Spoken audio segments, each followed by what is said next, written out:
Okay, let's start.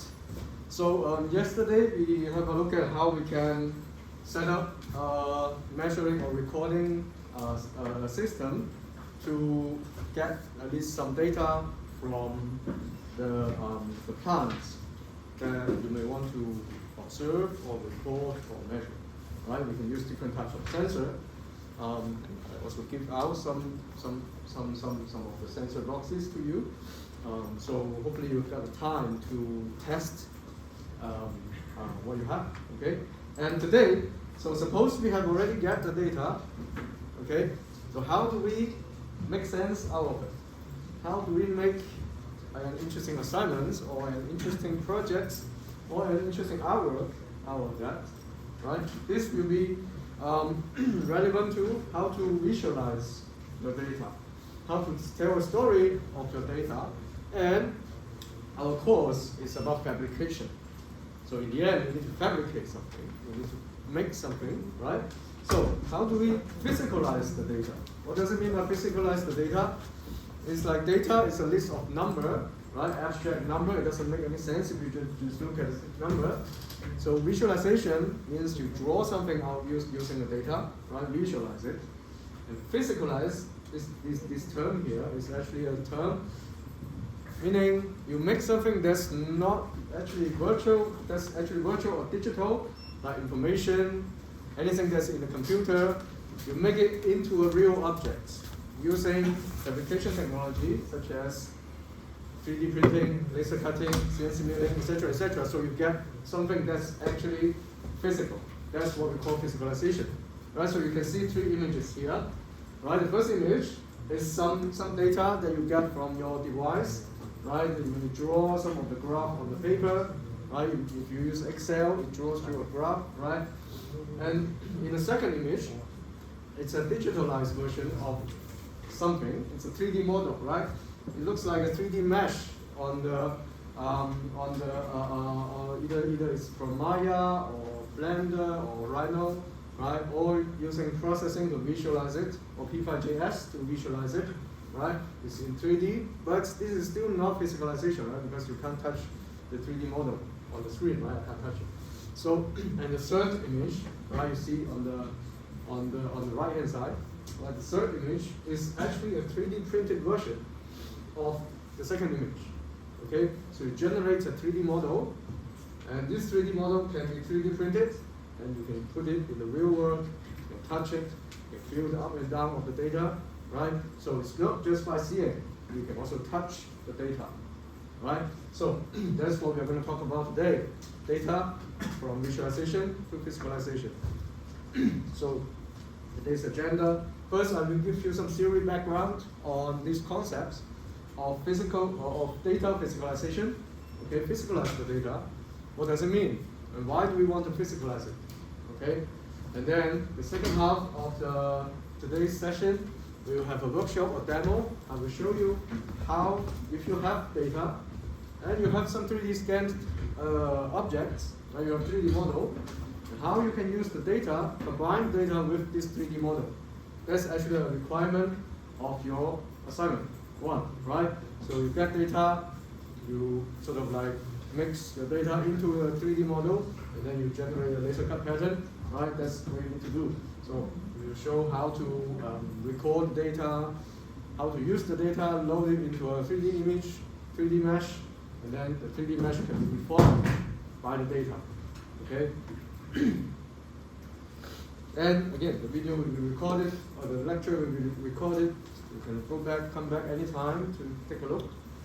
And I believe you have already received an email announcement from Tobias about the video recording of this session about Rhinoceros, right? Yes, hopefully, yes. So, before we talk about information or data physicalization, actually a more classic terminology in this area is called information visualization.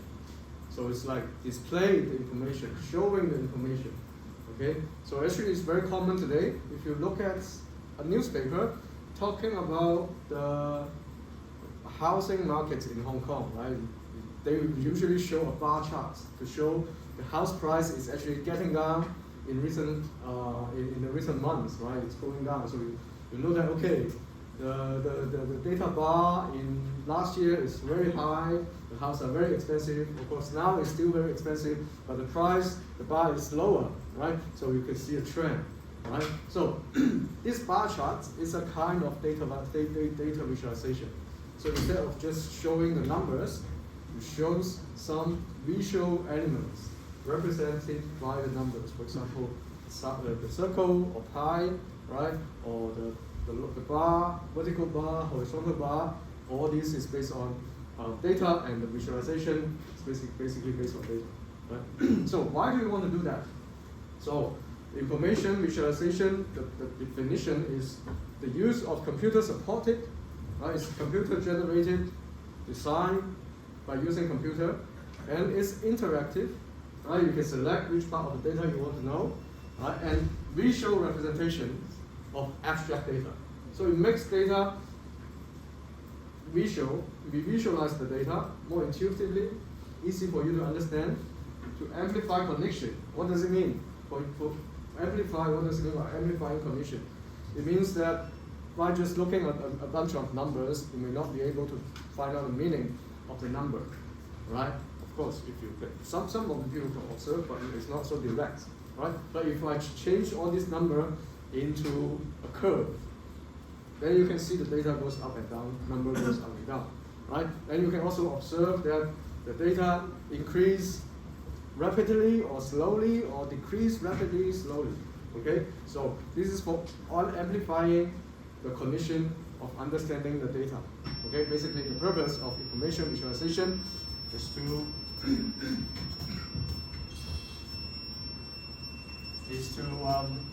help people to understand the information more easily. Okay? So, information visualization or data visualization, in a word, is basically a combination of scientific data and artistic expression. So, anything related to visual, you can say, okay, I can create a visual arts based on the data I collect. Right? I can write a program, generates an animation, and the animation speed is based on the real-time data of the traffic in Hong Kong, right? Or based on the real-time air quality in Hong Kong, right? Then your visualization, your animation is playing, it's change the shape and they change the movements based on the data you get from some sensor or from online. For example, getting the train delay time from the MTR websites, right? And then you use it to create an animation. You basically visualize the data, okay? So I'll show you a more concrete concept or example of data visualization. It's actually making data out of arts. Okay, it's a short video. We have a lot of data. We're swamped in it. There's a lot of information for very little amount of meaning. I see that as an opportunity to convert all that into meaning and knowledge. I've been working as a journalist and realized that a single diagram could distill, coalesce a subject into one image. When I look at data, I feel like there's a story there, and I want to unveil it, I want to find it and reveal it. I get a lot of ideas from bewilderment, confusion. That's a sign that there's an information problem you can solve. 80% of my work is data, Excel, spreadsheets. For me, it's indispensable. Antibiotic resistance, different types of governance, biggest military budgets in the world, what's the best dog. Data feels to me like a raw kind of material. If you get your hands dirty with it and you dig through it, it starts to come alive and reveal the structure. The first visualization is generated within Excel. Tabulating, sorting, ordering, tree map. Sunburst, you see it immediately, you see the relationships, you see the significances. You emerge blinking a few hours later with hopefully something good. And it unpacks like a decision tree, all the different variables. There's a lot of stuff inherent in data that needs a human touch. I like the way Sway combines interactivity and presentation. If you add all these up, you get a recipe for longevity. Be a married, happy, hippie party girl in senior management with a cat. I find collaboration exciting. There comes a point where I need to be able to share with others so we can build something out of it. They take it beyond my capacity. I think data is a great lens we can use to see things in a different light. It can open up new patterns. Information is beautiful. Data is beautiful. What was the world like before Excel was invented? Before there were spreadsheets? It was kind of medieval. So this, of course, this is a commercial of Microsoft Office, but it demonstrates the idea of visualizing the data, using data as a kind of material for your artistic creation. Okay, so it mentions that our course is about material and fabrication. Of course, if you talk about material, you always think of physical material, like paper, concrete, or plastics, wood. All these materials are physical material. But actually, data can be also treated as a kind of digital material that allows you to create visualization, and even later on you see physicalization. Right? And actually, data has some materiality that's similar to physical objects. For example, data can get old. What does it mean? You have old data and new data. Right? Can get old. And when you store data in a physical computer, right? You store it in a PC, in a hard drive. Then this hard drive, the physicality of the hard drive actually determines the materiality of the data as well, right? So, when you think of material, data could be a kind of artistic material. So what is the intent of using data as art, right?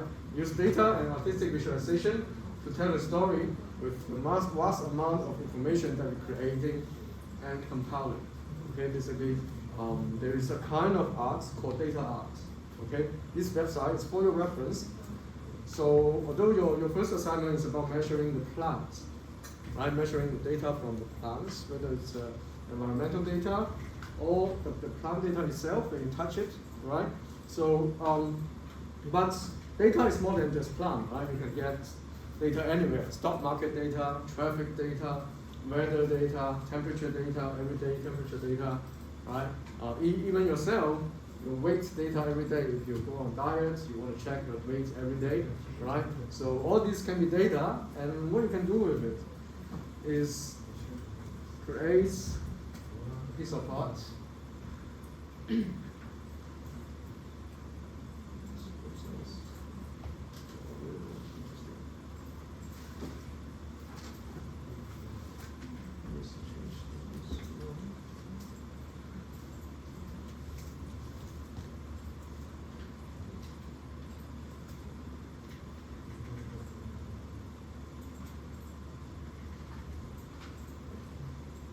If you look at all these, right, all this visualization can be used to demonstrate the data, okay?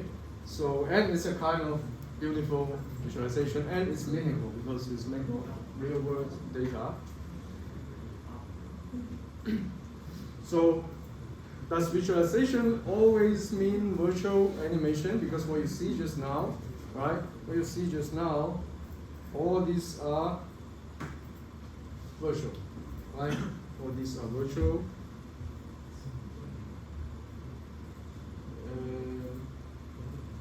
So this is animation, right? This is animation on the screen. We call it virtual information, right? We will call it virtual content because it only exists in computer, only exists on the screen. It's not in the real world, right? It's not with a 3D format. Of course, in the 3D format on the screen, but maybe not in like a 3D object, like everyday objects, right? These are virtual stuff. When we talk about information visualization or data visualization, most of the time we talk about virtual representation on the screen, right, or on your phone. But does it always mean virtual animation? When I ask this question, of course, I expect the answer is no, right? So interactive data visualization with tangible user interfaces.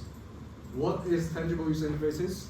So tangible means physical, okay? So your table is physical, it's tangible, you can touch it, right? You can feel the texture on the table surface. If you lift it, you can feel the weight. This is very different from virtual information, right? Virtual information, you don't know the size. Of course, it has the size 3 megabytes, 3 gigabytes. It's virtual size, right? But if you don't have the size in a physical scale, like 1 meter or 1 centimeter or 50 centimeter, you don't have the size like this, right? And also, you know the weight of an object, tangible object, when you lift an object, right? If you have very, very big data, right? Data value is very big, and if I use a big object, physical object to represent it, I say I have 2 boxes here, right? The smaller box represents the number of vaccinated people in a city, right? And the larger box represents the number of vaccinated people, fully vaccinated people in another city. Then you immediately know the larger box represents more people and smaller box represents smaller people, right? So, and you can touch it, you can feel the size and all, everything like this, right? And you can manipulate it, you can move around the object, rearrange the order, try to compare the data, right? This allows you to touch the information, right? Instead of just looking at the information, you can touch the information, right? You can touch, you feel the size of the information, the weight of the information. Maybe the surface can also represent some smooth surface. Maybe the data is very, very beautiful and very nice data. And if you have a rough surface, right, you feel different touch sensations of the data. And then you can understand it by not only seeing it, but also touching it, right? So it's not always seeing. So I'll show you some examples of information visualization using tangible media. So if you have taken some of the courses about tangible media, physical computing, you know that tangible media means the media or the artwork is not just it sits on the screen. You use robots, you use objects to show your artwork. Right? This is an example of. I'll show you an example of tangible information visualization. This project is called Reefs on the Edge. So it's looked into the lifespan versus of the coral in the ocean versus the change of the sea temperature, because the temperature of the sea actually affects the life of the coral, right? So, and in this work, the two designer or artists actually use physical objects to show the relationship.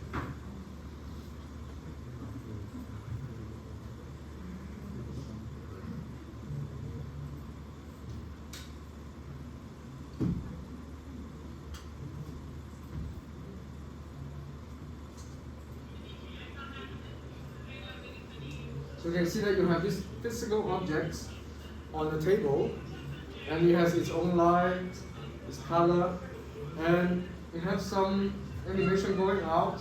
It's projected from the top. As you move the objects, all this animation will move, and actually the color actually represents the temperature in different part of the ocean, and all the animation actually shows the lifespan of the coral. Okay, and you can rearrange the position. Instead of using a mouse or the touch screen, you use a physical object to manipulate all this data. Okay, so you can see that, okay, if the temperature is lower all around the top, green color and blue color means lower temperature, right? And the coral life is more active, the coral is more active. But then if the temperature is increased, then they're less active. Right? You can rearrange to mix all the data together.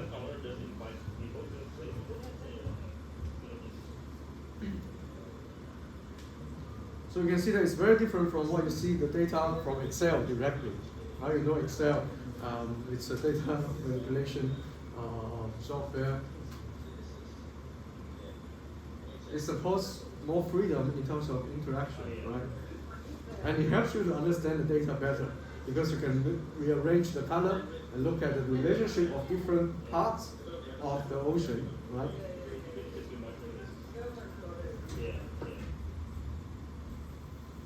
So this is actually an example of the concept of tangible user interfaces. Okay, of course, this is more from a perspective of human-computer interaction or interface design. When we talk about user interface, you immediately think of, if you have seen or taken any course in UI UX, right? When you heard about UI UX, it's all about you design a button on your phone and you press it, you show something, right? This is everything on the phone. It's what we call graphical user interface. It's all manipulated by either finger touch or a mouse cursor, right? You move a mouse and click the icon, and then the window pops up, right? And then you have menu. All these are graphical user interfaces, which is a conventional computer interface, right? You use mouse, keyboards to operate it, and then you have touch screen, right? But then there's another futuristic concept, actually not futuristic at all anymore. This concept is brought up in 2008.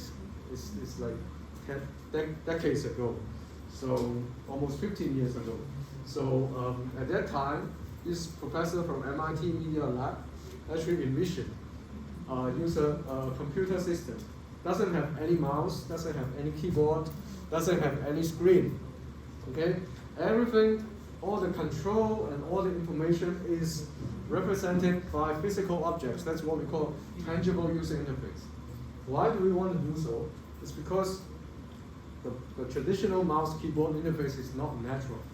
Maybe you still remember when you were young, your first time using the computer, or your grandma, first time using the computer. How will you move the mouse? You will directly take the mouse up, right? You take the mouse and move to another position, right? Instead of slide the mouse to the position, right? You take it up and put it somewhere else, right? So that's the natural way of us to manipulate physical objects. But the traditional mouse interface, it's not like that, right?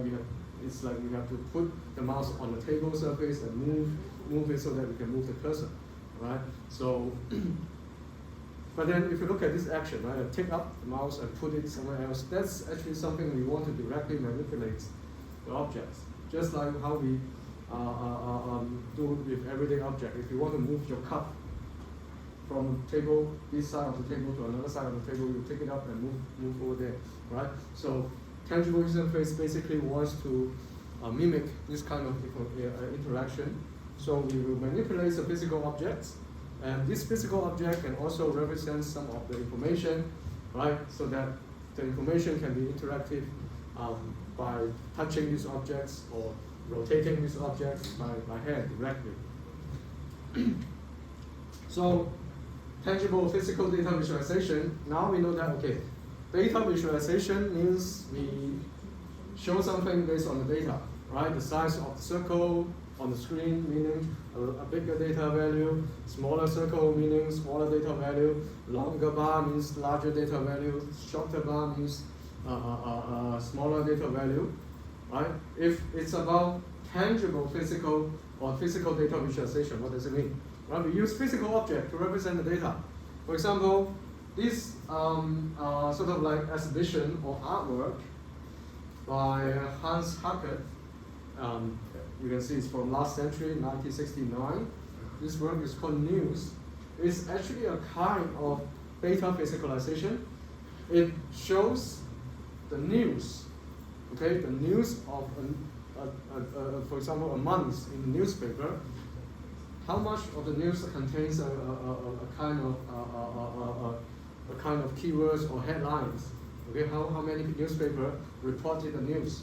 Right? If a lot of newspaper reports the same news, then this typewriter will have a long row of data of paper. Then you can compare. If it's more shorter paper, you know that okay, not many newspaper focus on the news. If you have a lot of newspaper focus on reporting the news, you have a lot of paper, right? Of course, you see that, okay, it's not so environmental friendly, but that's a kind of direct representation of some of the data. You can immediately see, okay, what is more and what is less, okay? And also, this is another example of data visualization. It's called tidal table, okay? Tide table is a table with the wave form, okay, with the wave form, and this wave form is representing the time of the tide go up and down in the ocean, okay. So you can see it's a table, and you can touch all the wave forms, okay, and you can interact with it. And this example 3D printed waves, a sound wave. So for example, you want to send a voice message to your friend, to your family, to celebrate his or her happy birthday, right? Then you just send a voice. Of course, the voice will be happy, right? Say happy birthday, something like that. But then the voice is still like you receive it from the ear. If you want to make something more out of it, you can actually visualize the sound wave of your voice, right? And then you create a 3D model out of it, and you 3D print it. And then you send this to your friend as a gift, right? Your birthday gift is actually the physicalization of my voice message of happy birthday, right? So not only you can hear it, you can touch my voice message, right? So it gives you some more meaning of it. So this is also a short video showing an artist who specialize in this kind of information visualization.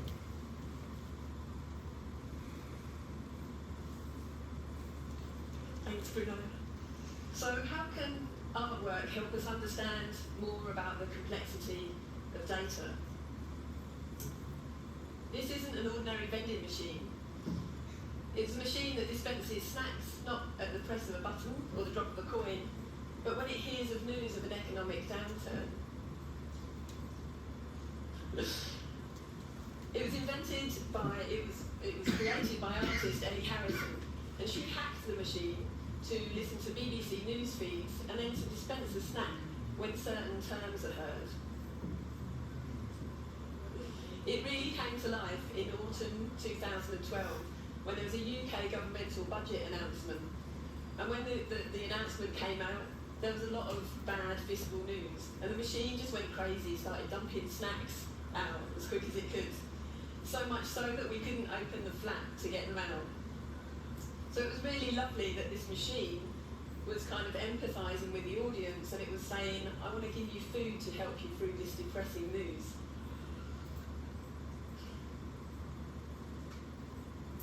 I'm really interested in this idea of artists as translators of data, turning data into something that is their own language. And I use data a lot in my own artwork. I've used data from the translation of the movement of fish to create sound and animation, like this piece of work called The Lake. And I've used data from light level fluctuations in Finland to create this flapping movement in this work called Lepidopteral. I've also used data from migratory bird patterns to create flocking movement in these tiny teapots called tea-flock. So I've worked with data a lot. It's as a material, I think it's really brilliant because it's ubiquitous and it's really manipulatable, and more often than not it's free. So last year I was asked, very lucky to be asked actually, by the Open Data Institute to curate and commission a series of data-driven artworks for their new premises.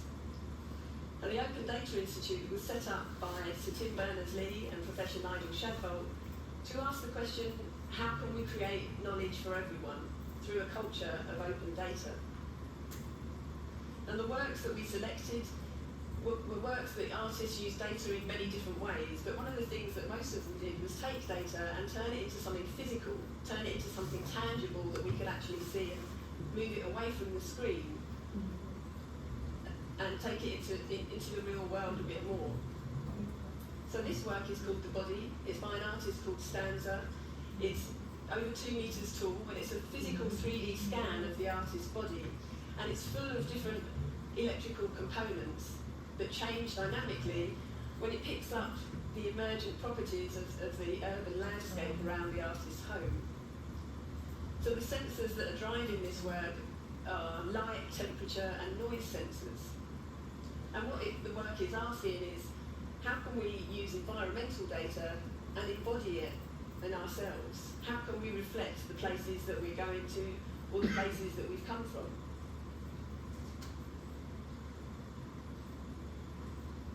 This piece of work is by artist Fabio Lattanzi Antinori, and it's called The Obelisk. And unlike the body previously, which is quite a personal piece, this looks at global data. So this work is looking at lots of different data feeds, and it's looking for terms that refer to crimes against humanity, such as war, aggression, or genocide. And this work aggregates all that data and turns it into a flickering rhythm. And the work is constantly moving and changing in this sort of kinetic light way.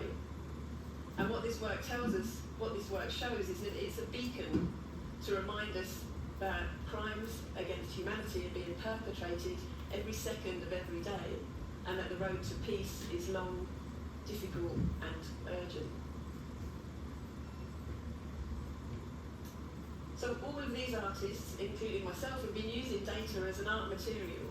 They've been using a material that reflects who we are and how we live in real time. Without this data, the art would be static. There wouldn't be the dynamic connection that happens. And by doing this, what they're doing is trying to help us find connections in the complexity that's out there. They're helping us move away from data that might be overwhelming, or information that might be overloading us, and moving us into a place where we can think about data with a more natural curiosity. So if any of you are thinking, why should my organisation or my government department open up my data? Is it not enough that might help transparency, that might lead to a more democratisation of knowledge, and perhaps a reduction of corruption? You can think of it that you're helping artists to create more material, to do work that allows us to connect with this data and with ourselves in different ways. Thank you. Okay, I think you get the idea of using data as a kind of art material for your physical artwork, right? One of the key terms that you heard just now maybe is, she always say this piece of work responds to something, right? So basically using the data input and to control something that's dynamic in your artwork. For example, LED blinking, right? And the vending machine depends on different types of meals, there are different cells in the machine throw out the food, right? So all this basically gives you a physical form that's controlled by the data. But then how about data itself, right? Can we directly physicalize the data, right? If we have a list of data, can we directly fabricate something out of it? For example, on the first image, you see a little girl actually going into a sort of a mountain landscape. It's actually a kind of data that's physicalized using the wood log, right? Each layer is a wood log, and then you stack it and create different heights, different landscape to visualize maybe the temperature data or the stock market data, etc., etc. Then people can go into the data and actually go into the data and see and check the height of the data, and you can touch the data, right? It's not like you wear on the VR goggle and then you go into a bunch of data cloud, data points, and you see the data, but actually you go into the physical data, right? And in the second image, right, it's again a kind of physical blocks, right? Physical blocks, you have different heights, right? And then you combine them all together, then it looks like a map, right? If you form this as a Hong Kong map, and each of the block represents the population in different regions. There are 18 regions in Hong Kong, right? Then you use all these blocks to represent the population in different regions or represents the traffic in different regions. Then people can actually touch this, all this data. And the third image is something more futuristic, but actually is already implemented and created by a bunch of computer scientists and material scientists from UK. It's actually using ultrasonic radiation technology to make all these little dots, little foam balls floating in the air, because there's ultrasonic goes up, signal goes up, so it can lift very lightweight object in the air to use the height of the object to represent the data. So here's another example of data visualization. You can see all these are bar charts and blocks.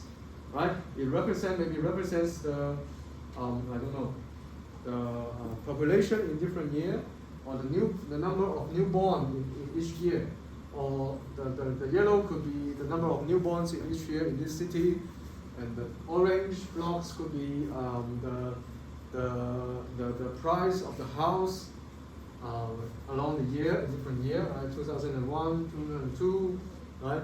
And then the red blocks could be, I don't know, the price of the car in throughout the year in this city. Then you can take each layer out and match the orders and try to compare or find out a relationship between number of newborns and the price of the house. Right? Maybe it increase along with the number of newborns, or maybe it has different relationships. Right? Then you can touch again, rearrange the blocks and find out the relationship among different data. Right? This is the benefits of data visualization. It directly manipulates the data, right?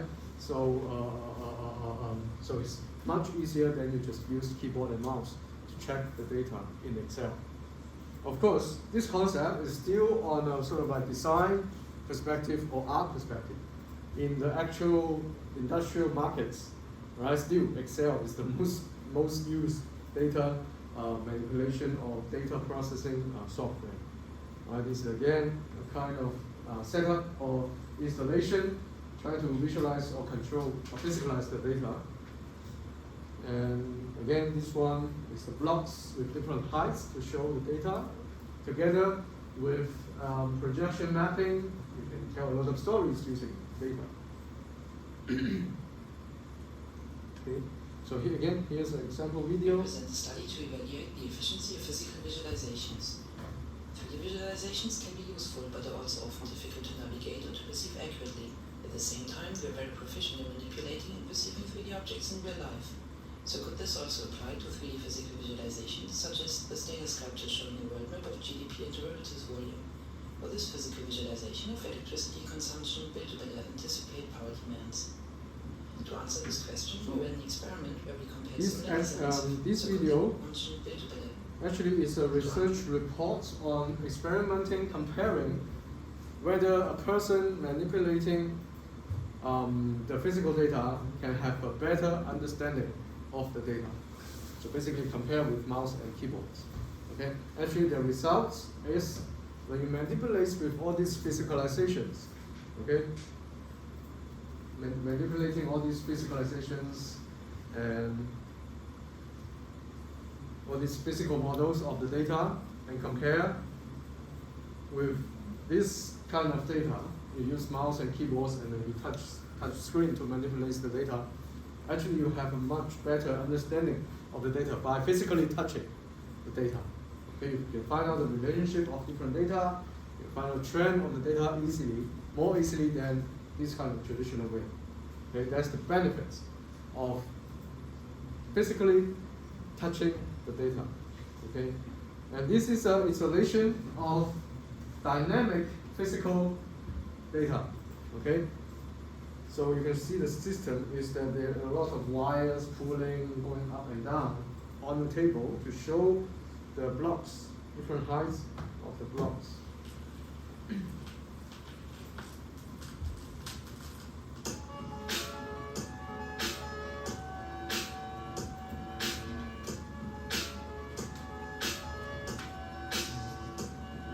Goes up and down.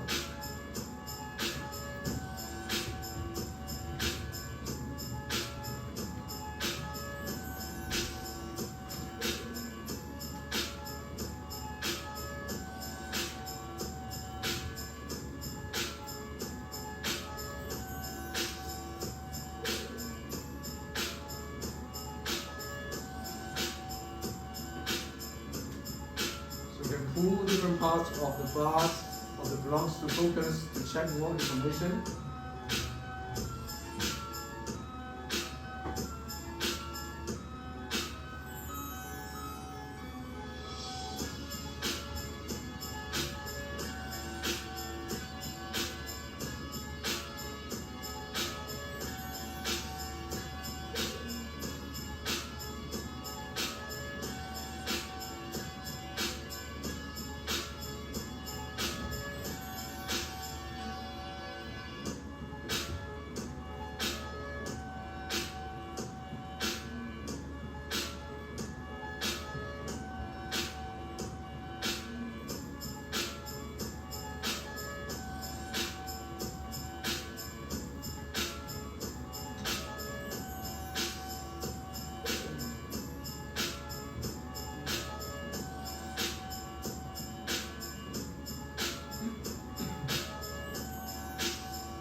Okay, hopefully this shows you an example, right? So we have seen that what is data visualization, right? Data as a kind of art, material, and what is physicalization, right? Give a physical form to an underlying data information, allow users to directly touch it.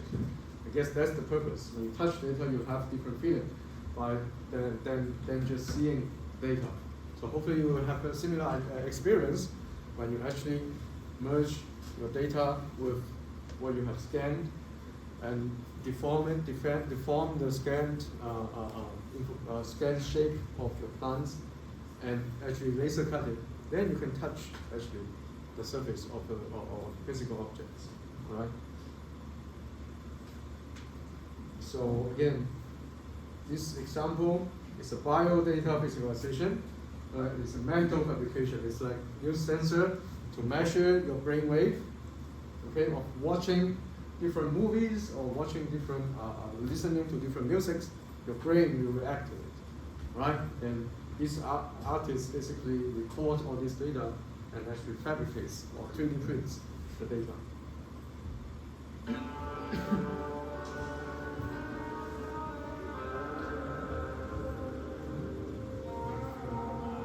So this is a brainwave sensor. This is Russell Brandon with The Verge, and right now this machine is scanning my brain. As part of the art project Mental Fabrications. Basically, I'm going to watch this video, and then the signals from my brain are going to be turned into a 3D model that we can 3D print. I'm actually the first person to do this. They tell me it's safe, so let's see what happens.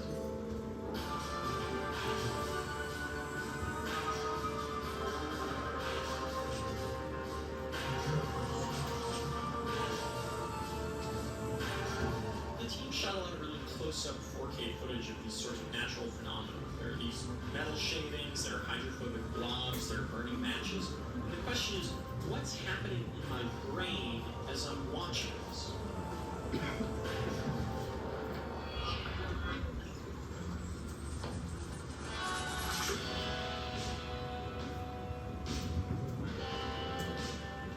What does the geography of the mind look like?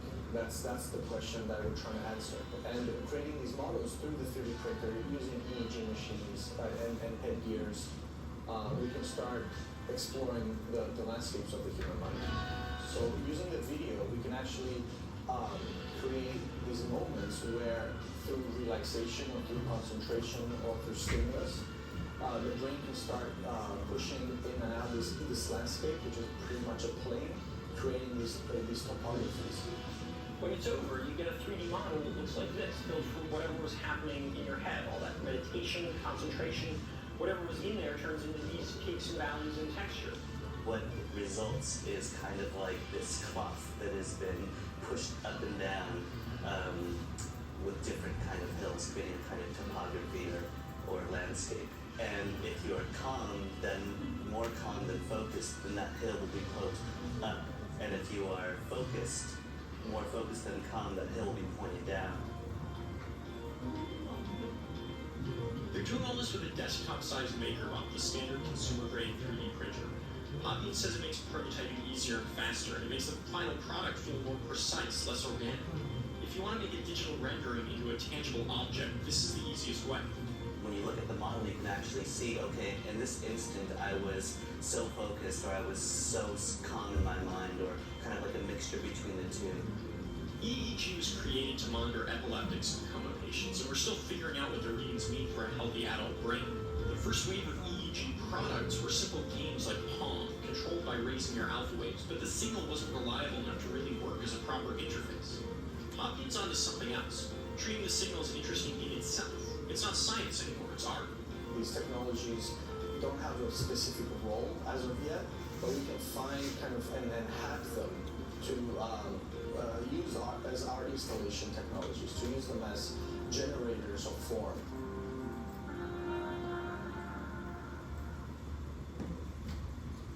Okay, so you can see in this project, they record people's brainwave when watching a video or listening to music, and then sort of like generate a 3D mesh out of it, and then fabricates this kind of 3D mesh, right? So you can think, okay, I have objects that's actually from my body.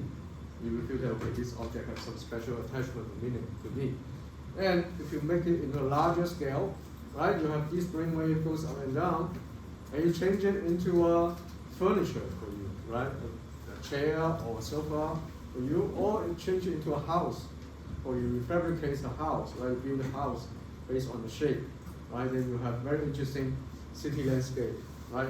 People's body signal or body data is actually physicalized into buildings or chairs or different types of physical objects. And then you can also expand this to some other types of data, like the data you measure record from the plants, right? And then you fabricate a piece of 3D print a strawberry, right? This strawberry shape is somehow distorted based on, I don't know, you want to sort of like physicalize the influence of the environment to this piece of strawberry, right? So you see, okay, it's very hot, right? The temperature is very high. Then you want to increase a lot of spike on the 3D printed strawberry model, right? Then they immediately say, okay, the temperature actually affecting the growing situation of the strawberry, right?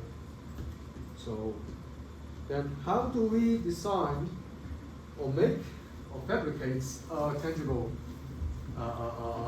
data visualization or physicalization, right? A standard user-centered design approach, of course, it also works here. You have the target user, you have the targets that you want to design, then you design it, you implement it, you evaluate it, and apply it to the real situation. But of course, if you're making an arts work, right, then you may not have to go through this design approach. You just go with your inspirations or artistic concepts. Okay, so hopefully we have understanding on what is tangible data visualization, right? How to make, what does it mean by physicalize a data?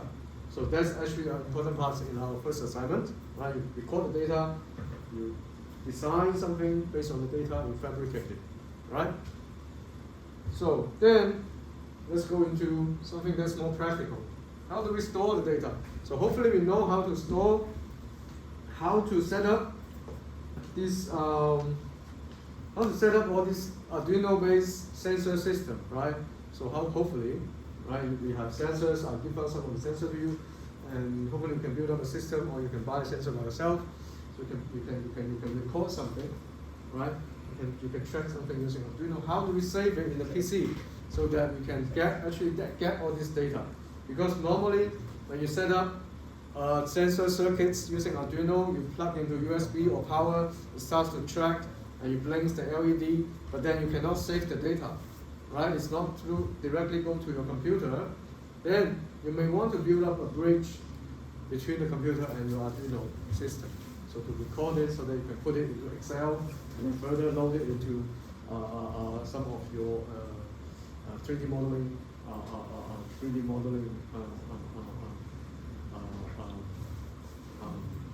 software like Rhino or Blender. Okay, so if you're using Arduino, making a light sensor or temperature sensor, moisture sensor, humidity sensor, if you do all these things, right, you want to store it, I would recommend you to send all the data to a software called processing. Processing is a software that allows you to create a communication with Arduino or your computer, so you can receive the data and save it in the file. So I actually provide all the codes. Again, all the codes today is online. If you go to Canvas, you can see all the code.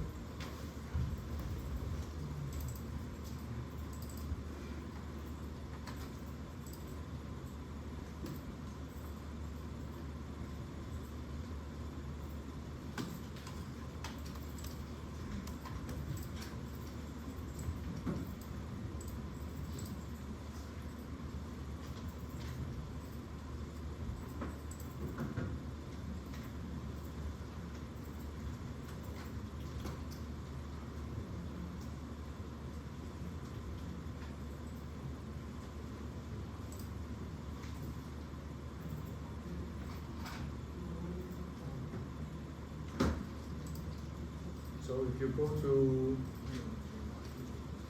Canvas, okay, go to File, then you will see sample code. And you will see week 3 Friday and week 3 Thursday is yesterday's workshop, or yesterday's code, including the codes to shape, basically. If you want to use it, feel free to download. And Friday, today, you have the code of Arduino processing. This code, you can download it. And if you open it, there are 2 folders inside. One folder is for Arduino. This code is for Arduino INO. This code is for Arduino. And in another folder, read from Arduino, it has a processing code. What is processing? How many of you knows processing? Yes, many of you take creative coding. Very good. And so processing is again a software for arts and design, right? So you can download it and for free, and I give you the code as well to read from Arduino. Okay, so and here is the Arduino code that you need to upload to your Arduino circuit board. Okay, so I'm not going to go deep into it. If you build an Arduino-based sensor system, so you need to upload the code. Okay, so this is the code set up. It's very similar to processing, right? You have setup, you have loop, and then you just read from a particular pin and send it to the serial port, right? As easy as that. You upload, okay, and in the processing, okay, here's the processing interface. Is looks very similar to each other, but it's set up and draw, right? Then I will open serial ports, USB ports, to read the data into the PC computer, right? So one thing I need to specify is the ports, the USB ports that I plug my Arduino, right? So that my Arduino can send all the data, right? So that there is a port name. If you look at the port name in Arduino, you have the ports that you select. Okay, hopefully if you have taken Arduino, you know what I'm talking about. Okay, and again, this is recorded. Feel free to go back after the class. Okay, go back and take a look after the class. Right. So this is what you need to input. If you're using PC, then it's much direct. COM1, COM2, COM3, right? So if you use Mac, the name is a bit longer, but it's okay, hopefully. And okay, so that's the only thing you need to change in this code. Okay, you need to update, change to the old port. Okay, and then after that, plug the Arduino in your computer with sensors, right? For example, I have a light sensor here, and run this Arduino code. Run this processing code, right? You run it. I don't have any visualization here, but I will have some data printing. Okay, I'm trying to fix it. Yes, here then you see the data, right? The numbers goes out. Okay, so you see the numbers, 200 something. If I change the lighting condition, suppose this is a light sensor system, right? I cover it, then you see the number reduce, right? And then the number increase. I'm actually covering the sensors on my circuits, covering, reduce, open, increase, right? So all this data goes to the computer now, and in this code I implement a key press interaction. So if you press S, okay, if you press S, and you save the data in a TXT file, okay? So I press S, and nothing happened, but you will see a data file here, okay? You can open it. Of course, I want to delete some of the noisy data. So all these numbers are here. Then what can you do with it? Okay, what can you do? Open Excel. Okay, I believe each of you knows Excel. So new file. Go to data. Okay. Then there's a button called Get External Data. Okay, you get external data from tests. Okay, external data from tests. Then you can start to select which test that you want to input. So you go to the corresponding folder, read from Arduino this data. I get this data, and I click Get Data. Okay, usually it's just automatic and imports. So you see all the data now is on Excel. So can you make any sense out of this data? Well, you cannot, right? All these are numbers. So Excel, if you select this column, Excel already has some functions to recommend the data visualization for you. Okay, for example, I can create a line, a curve, using this data. Right, the lighting condition goes down and increase, goes down, increase, goes down. Right, so you have a shape of the data. Right, then you have something that's already close to something that you can laser cut. You have a line, then you can trace this line and then laser cut it already. Right, but then it's not integrated with your 3D model or 2D model, right? So what you need to do is integrate them into your design, 3D design or 2D design, and then generate a shape out of it, right? According to Tobias' requirement, right? So this is the first step. You already save all the sensor data to your computer. Then the next step is to how to get this data into your 3D model, right? So how do we do that? Later on, we will talk about it. So this is the process of storing the data, right? Just in case if you use Arduino, then you use processing, then you use Excel, right? So then you have an Excel file, and with this Excel file, okay, I delete this visualization, and then I can save it, right? I can click save, and usually I save it as Excel formats, or I can save it as a CSV format, which is actually very common format for kind of data file. I say this is lighting, I give a name, and CSV is important for later on if you want to load it into our 3D model. Okay, so now I'm just save it. Okay, save this. And the next thing is, so this is one case if you use Arduino. Okay, so what if you want to use the plant spike box, right, to detect the signal of the plants if you touch it, right? Some of you get the box yesterday, right? Plant spike box, right? This one, right? So some of you got this from me yesterday. So it has a spike recorder, right? If you follow the instruction from the box, we have software called spike recorder. By clicking the recording, you generate a wave sound, right? So I'm gonna try it. So you see there's a wave, right? Let's say this wave is from the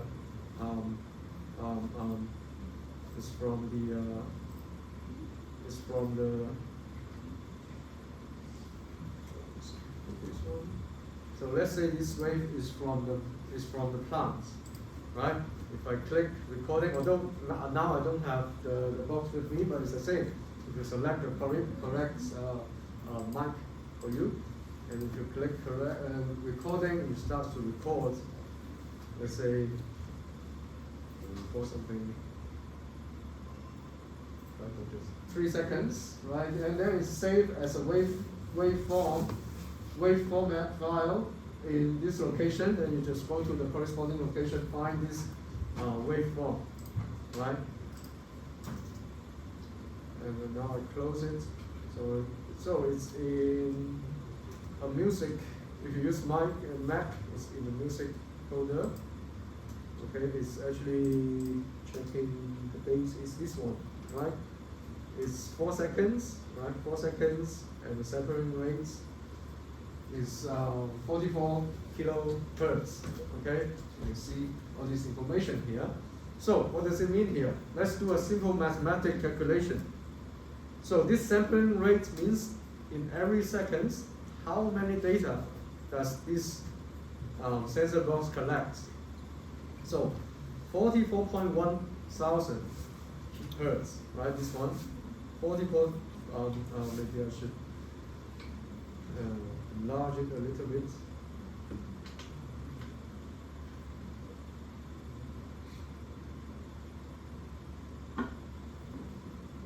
So 44,000 kilohertz, 44,000 hertz means in 1 second we have 44,000 data. So how many data do we have in 4 seconds?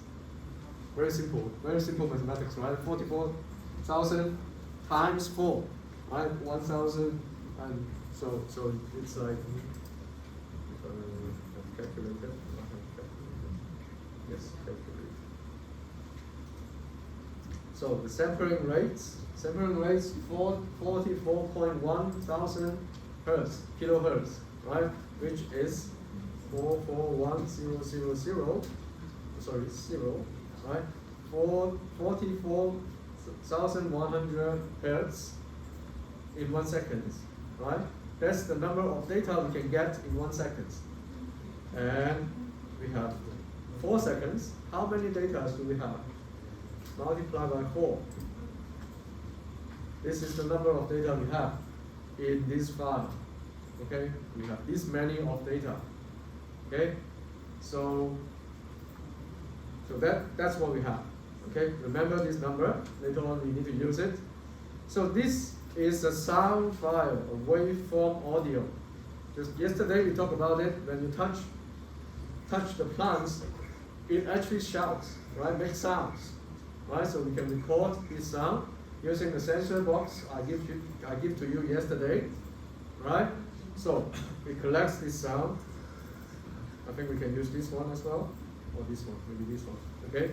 So how do we get all the data? We have this many of data. Right? We have how many? We have 176,400 pieces of data. It's a lot. Right? How do we get all of them? How do we get all of them? So directly using a music player could not help us to do that. Okay, we cannot use a music player to do that. So if you open the music, no, you can't get any data out of it. Just play the sound. So we need some sound editing file, sound editing application. So here I recommend you to use a software, open source, it's free, called Audacity. You can download it for free, use it for free. Okay, so I'm going to demonstrate this to you, Audacity. So what you can do is close it, open a new file. Okay, so the interface looks like this. So you can play a sound and you can see all the sound waves. Okay, so what you can do is you just suppose you record something. Okay, just drag it into this interface. Okay, then you see some of the sound waveform here. Okay, you see some of the waveforms here. Okay, and some, of course, this is directly from my voice. You can see clear sound wave, right? If I delete this one, I use something that's actually recorded from the plants. Okay, for example, this one.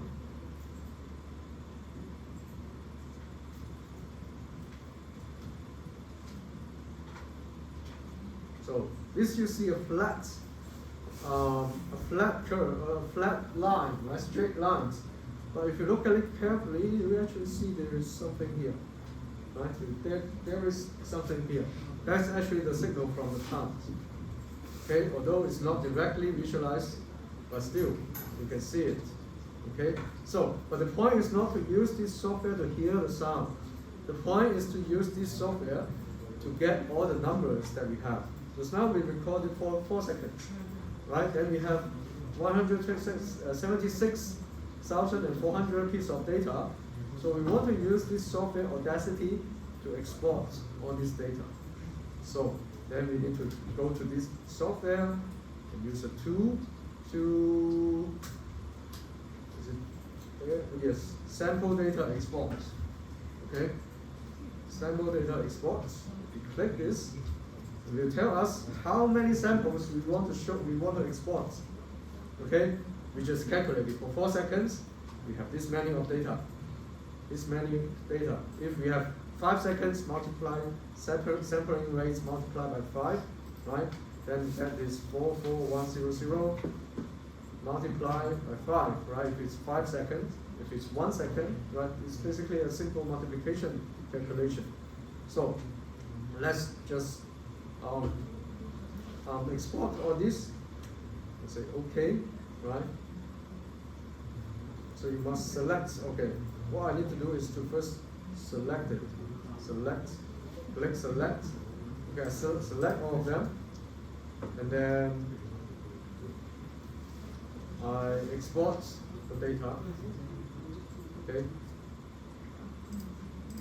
And I click OK, and this will be exported to the documents, or I can go to some different names. I can say I can store it in the desktop, and it's called sample data. And save, and click OK. Then we start to export. Okay, after finish, I can go to desktop and check. I have this sample data here, and so all the numbers are here. Okay. Then you have all the numbers. Okay, we have all the numbers, many numbers.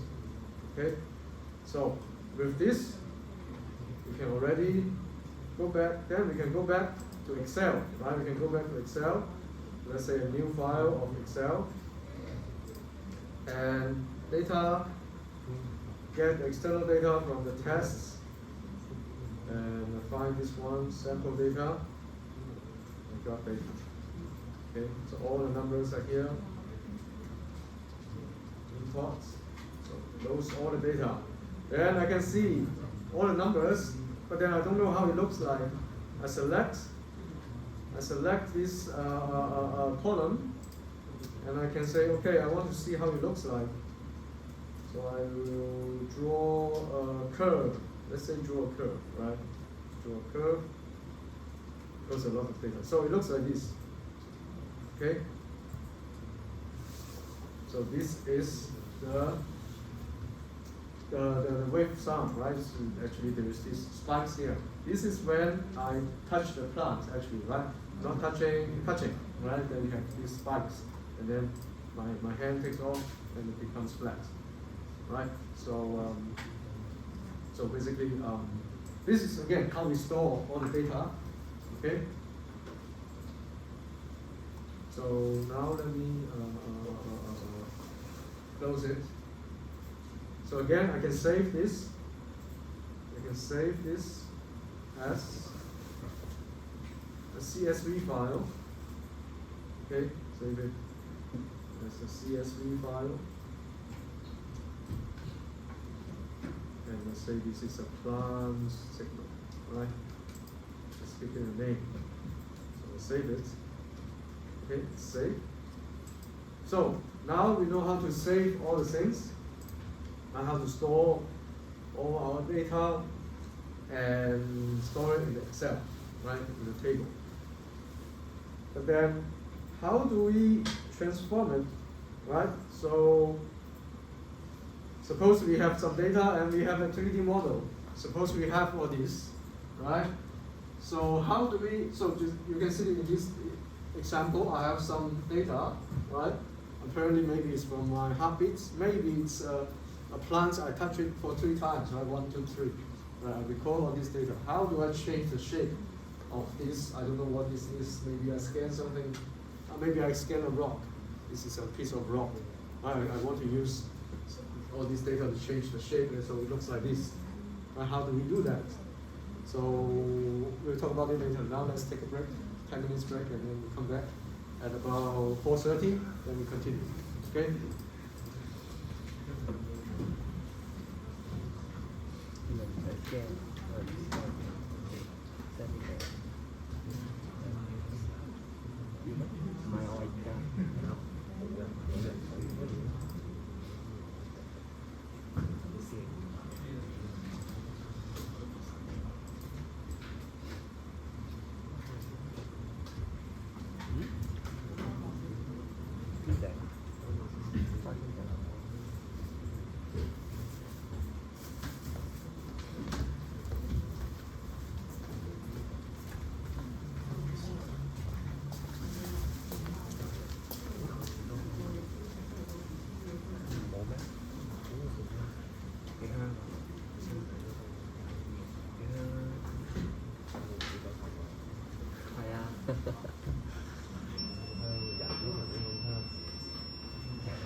要聽下咁多嘢。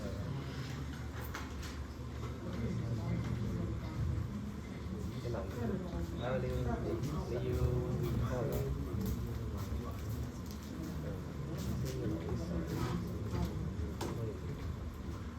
你要養佢啊，交俾你。騎松鼠蟻，陽光。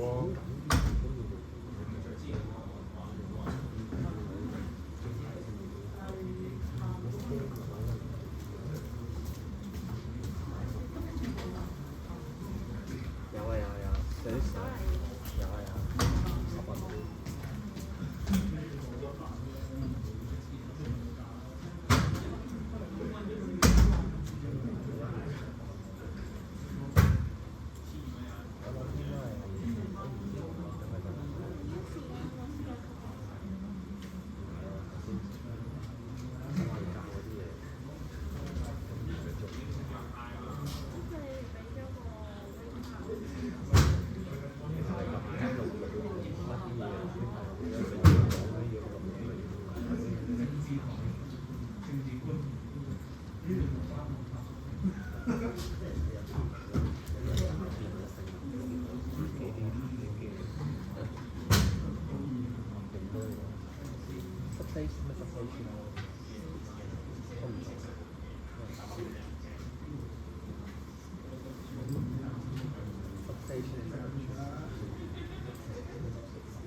我養細路咯，好重。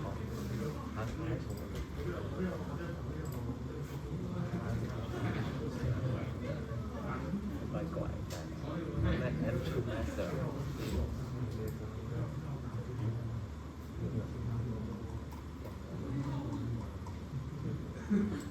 好勁啊！部電腦超勁啊！你最勁啲係呢度㗎啦 ，Ultra。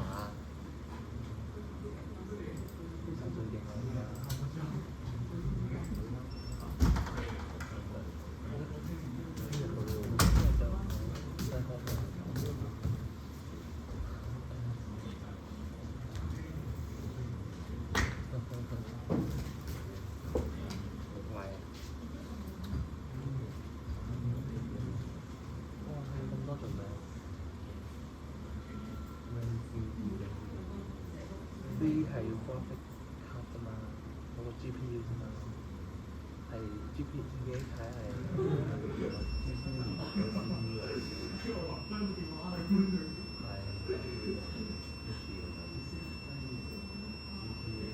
呢個幾多勁嘅？高啊曬！我發覺而家啲電腦都喺一個水平嗰度，自己都機人，係乜機嘢好重勁。我平時開好多個 tab 嘅，開好多個 tab 嘅，即係呢啲開幾多我都唔曬，冇所謂。通常你插電咧可能幾耐？2-3個。咁犀利，你唔剪啊？真係唔使插電嘅。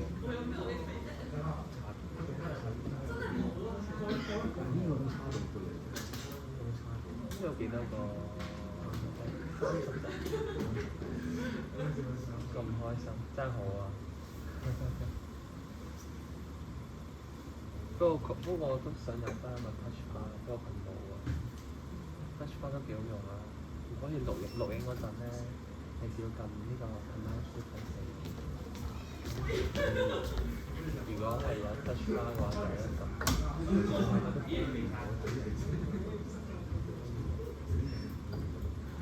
冇咗。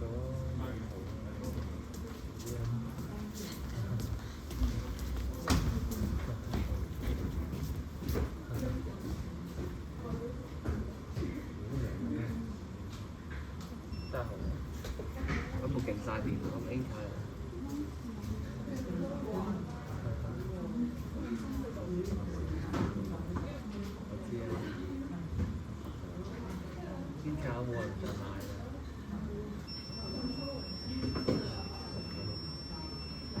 啲鬆啲，攞去買都有人要嘅。幾千蚊咯，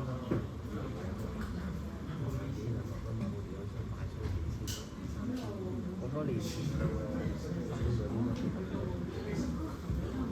都應該嘅。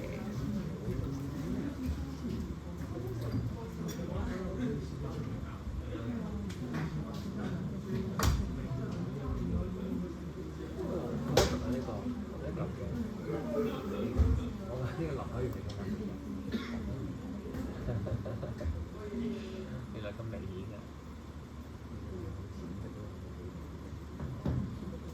都幾明顯喎。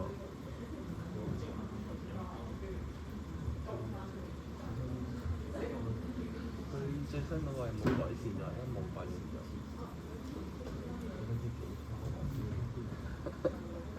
鬧改。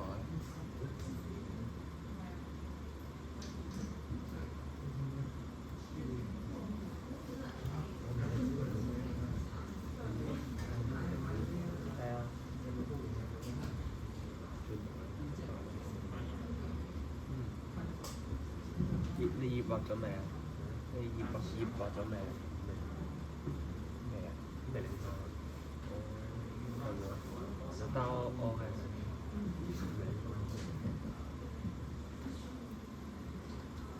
你嗰張畫得好衰嘅。我畫得好衰嘅。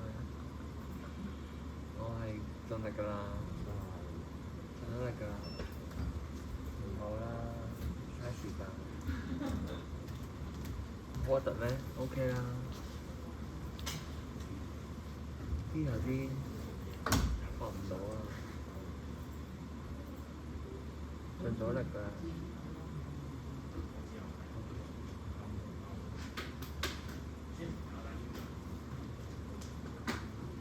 係啲線，係我啲線太核突，你覺得核突啫？因為我畫好啲線，畫直啲啊，畫直啲，啲字寫好啲，咁咪差唔多。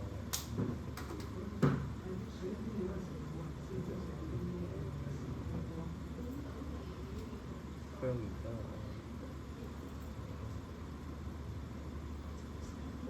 我啲線畫好啲咯，應該話，我啲線啲字寫好啲咯。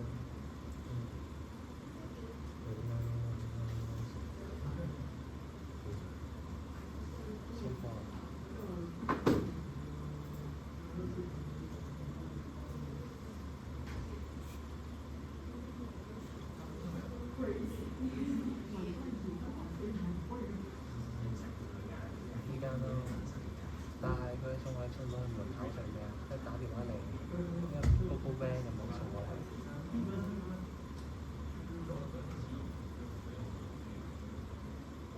80蚊，85蚊。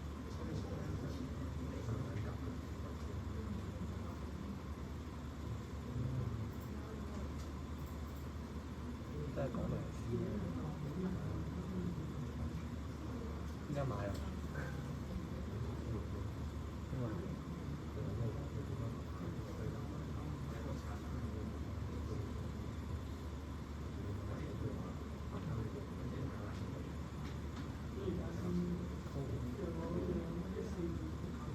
黐埋係咪？我哋先啦。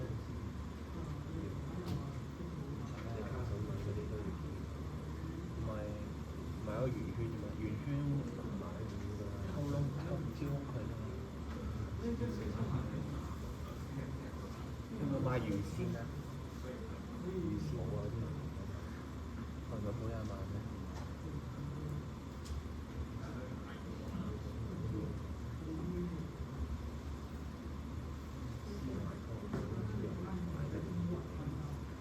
出嚟唔買得。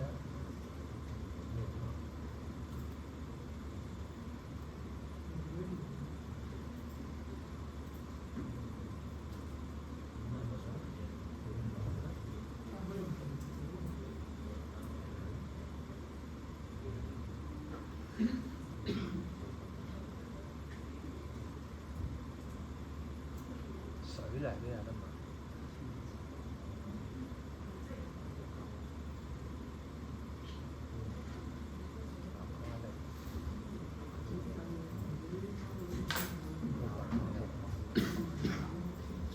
Okay, let's come back and take the attendance first. Chen Chak-wing is Chen Hon-yi, Chen Ching-ho, Chen Ching-ho, Chen Kai-ho, Chen Kai-ho, Chen Sun-yu, Chu Ting-ting, Chu Ting-ting,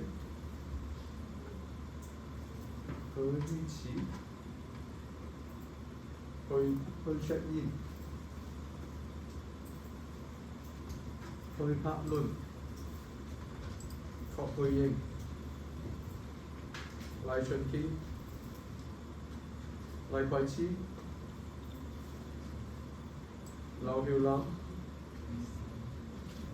Lee Chang-hin, Lee Chang-hin, Lee Hua, Lee Ka-kei, Lee Ching-yao,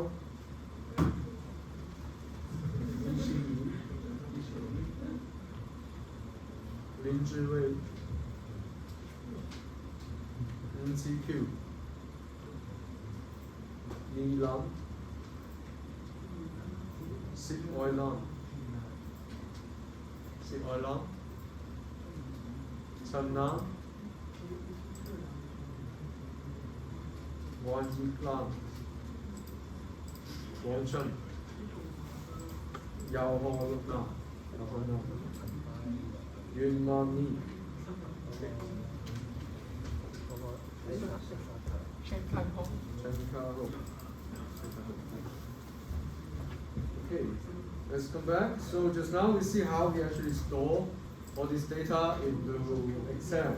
Okay, store it in our computer. Then if we have all this data, how do we merge our 3D model with this data? So hopefully we can change the form, change the shape. So to do this, I want to encourage you to use a free open source 3D modeling or animation hardware software.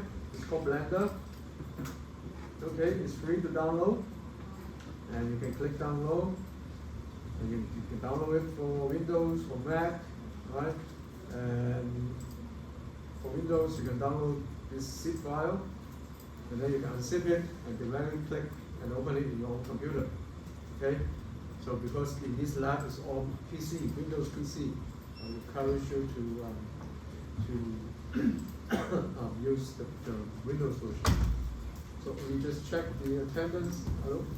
We just did check the Windows version. Okay, this is Blender, and in the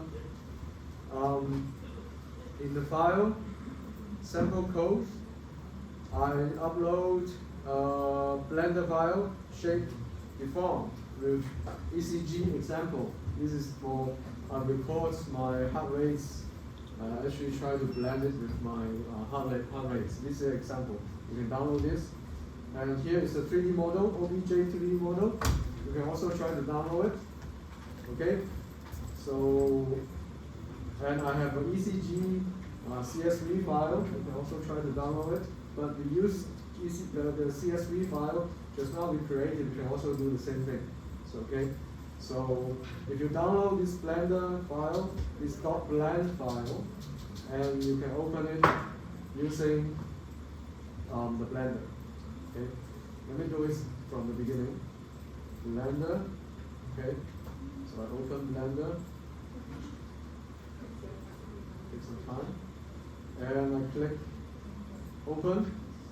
Okay, click open, and in download I should have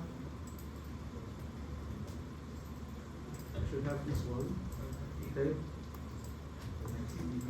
So this is an example, but more importantly, this is an example I already created. And if I already create these effects, if I visualize this, I create animation, you see that this model actually deform according to my data. You can see some of the spikes generated, right? So as I move along this timeline, okay. So once there is a timeline you are interested in, you can select and export it to the OBJ file so that you can load it into Rhino to further do the editing, right? Export the selection, limited to selection only. Okay, you can export it to download, export. Okay, and once you export, you will see this OBJ file. Hopefully, yes, here. Okay, so you see this file here. Okay, this object. You can open it with Rhino or other types of soft editing, 3D editing software. Okay, so it looks like these spiky rocks, right? So that's what we want to create. So I'll go through this from the beginning. So suppose we have an object, right? Suppose we don't have this object, right? What you do could be imports, okay? Imports an OBJ file. Hopefully what you scan is an OBJ file. And where can I find this OBJ? I have an example here for you. I'll download it. Okay, so now I download it. Actually I can open it here. Okay, import. So it's here. Okay, then what I can do is to rotate or scale. Okay, I can change the size. Right, I can rotate to a correct position, wherever I like. So I have this object here, right? This is this object, right? This is my previous object. Okay, so I can just import it. I will leave this as a reference, but I will hide it here. Okay, I open this,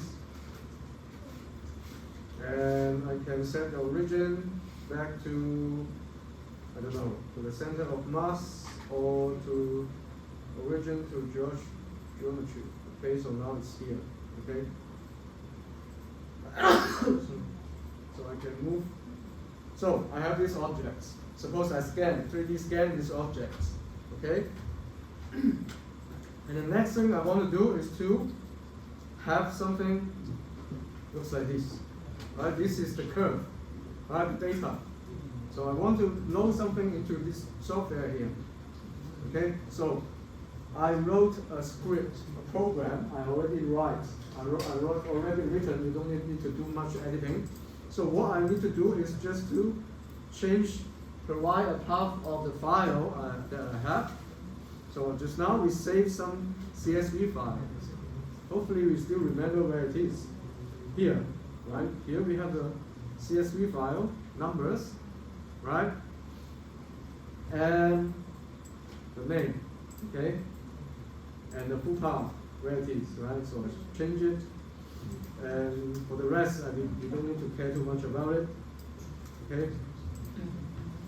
And then we open, and we set the number of data that we want to load. So let's say we want to load how many? This many, right? 160. This is the data that we want to load, right?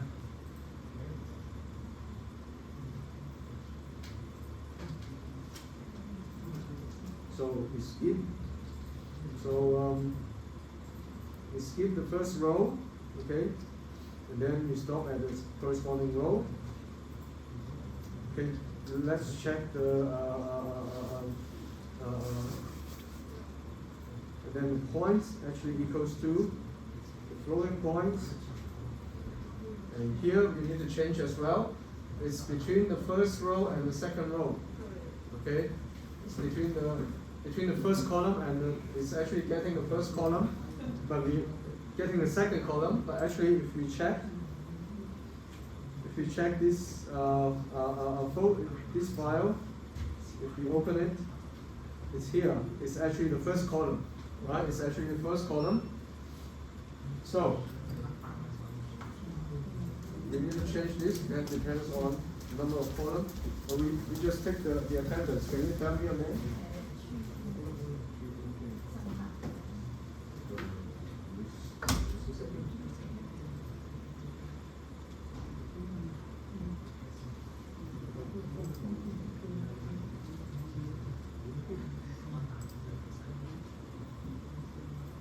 Good. Judy Ping and Dana. Okay.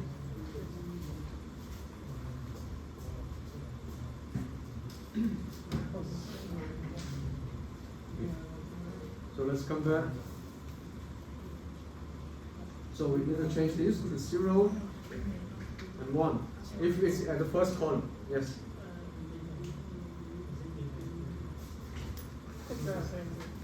Oh, what's your name? I cannot hear you. This one, Chen Cheng Ho. Yes. Okay, so we just change the column because in the previous example I used the second column, but if you use the first column, you change this to 0 to 1, so you get the first one. Okay? So let's save it and click running. Where's the run button? There's a run button. Okay, here's a run button. Let's click it. Hopefully that doesn't create too much trouble. So now it starts to read. It reads. So we see the computer is working.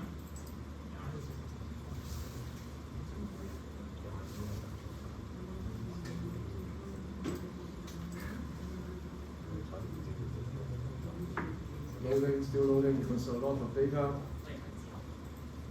Keep it doing very fast.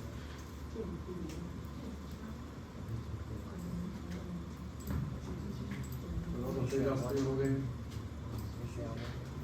Let's wait for it to load because there are 176,000 pieces of data.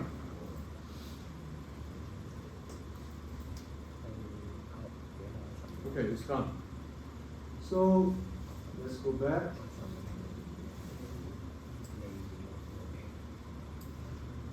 You see if we have numbers. So here is a curve. Here is the curve. Okay. You see there's a curve here, and it looks like it's a straight line because the value is very small. So let's try to rescale it, shorten it.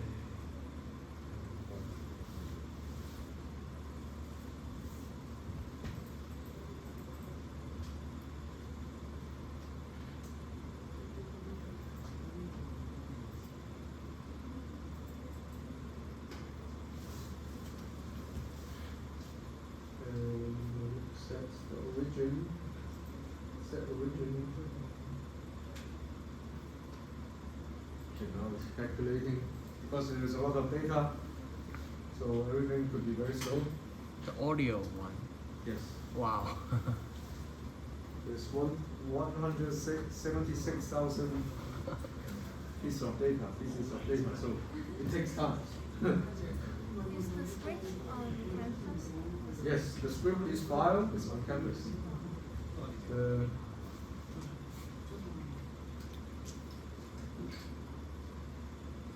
took some time, many points. Yeah.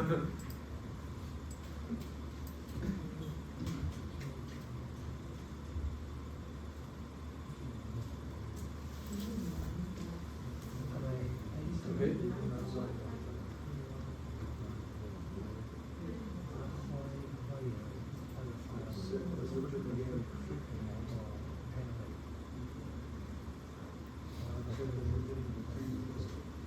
Let's see. Because it's a large model.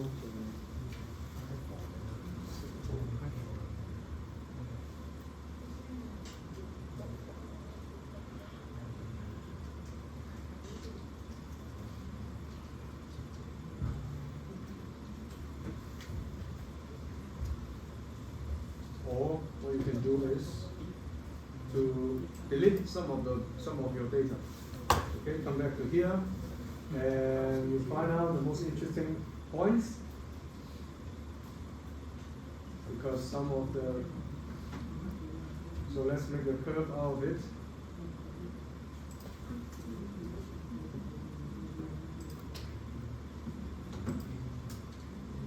So here's the curve.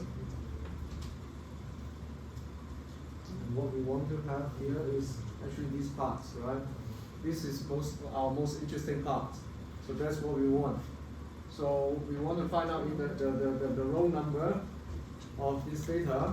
Then we just so we see it's around from. So you can see the number here is from 86,000, right? Start from 86,000, which is this number. Right? Start from 86,000 to where? To 104,000, right? 86,000 to 104,000. So let's just scroll down.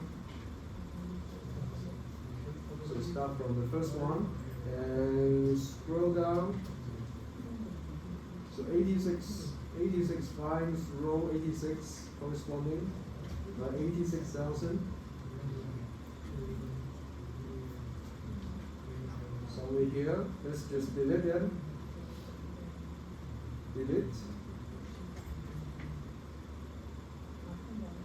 And then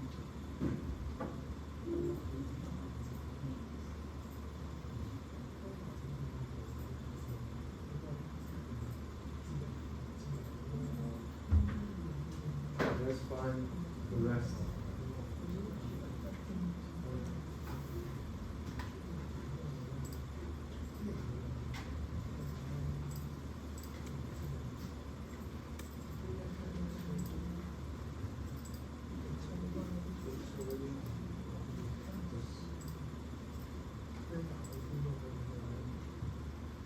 So through scaling, hopefully we can find.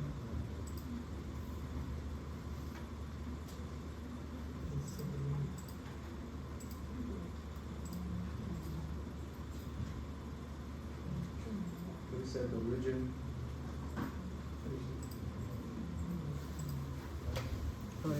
Now we can see the curve here.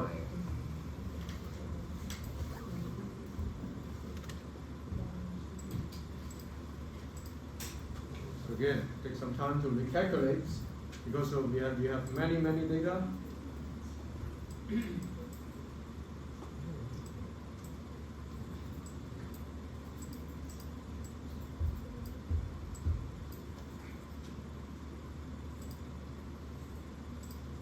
So what you can do is manually select some of the data that you are interested in. Okay, although there are many thousands of data, thousands of data, but yeah, hopefully you can still filter it. Otherwise, you spend some time on the 3D modeling software waiting for it to recalculate the models for us.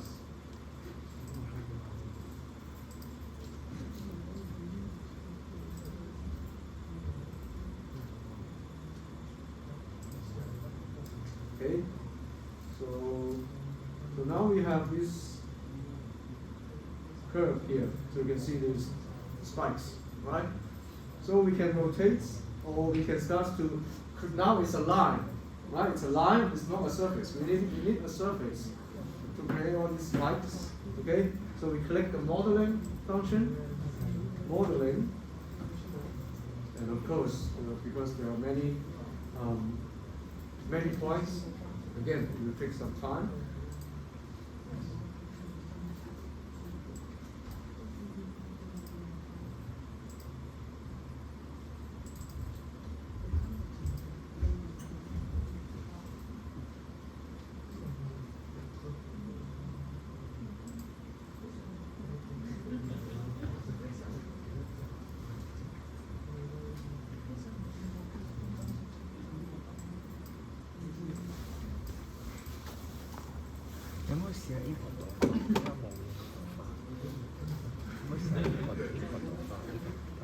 Okay, so now we have this, and let's try to delete some of the points that we are not interested in. Okay, delete it. Or we just select all of them. one point here.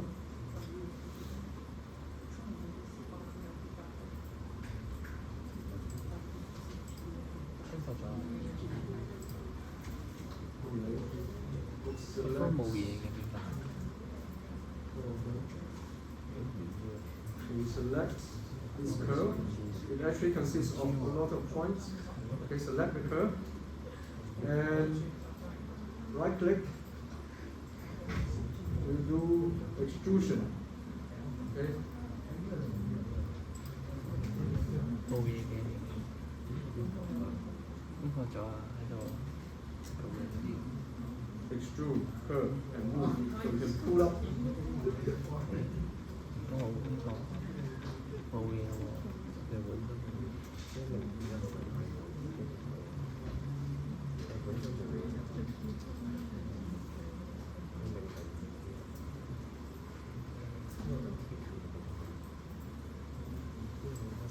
So because many data 冇嘢嘅， takes time. 唔得意嘅。 So again, if we can sort of like 點解嘅？ we calculate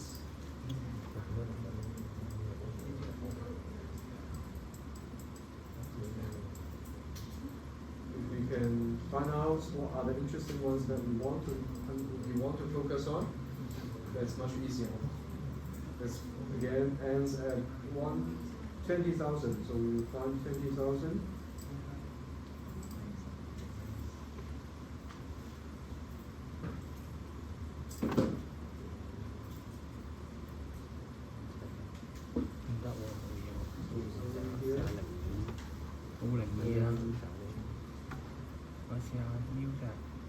你嗰個都唔得，你嗰個都唔得，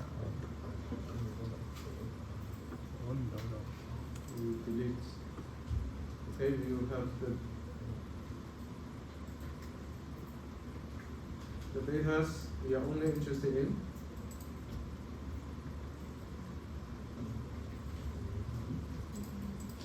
So now if we try to visualize, so we only have this many of data, only this shape. That's our interesting. That's what we are interested in. So depends on the sampling rate because the sound sampling rate is so high. So we need to clean some of this data. Let's save it again. So maybe it's better to close it because this is too slow.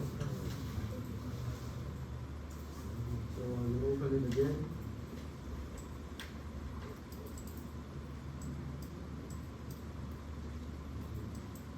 So it's here. So let me load the data again and run it. Hopefully it's faster.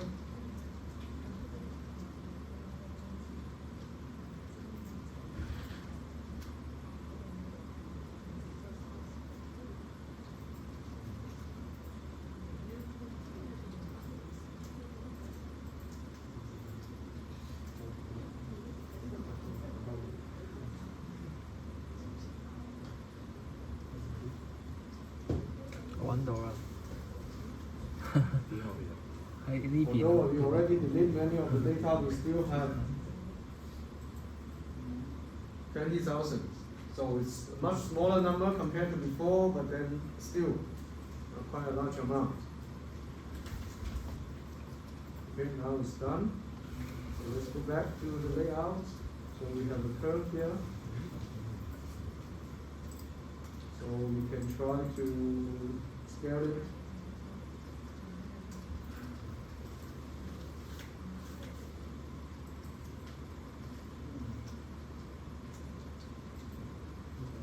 Okay, that's what we have. Right, we have a curve. And let's move the region to the tree. Oh, this will take some time for calculation again.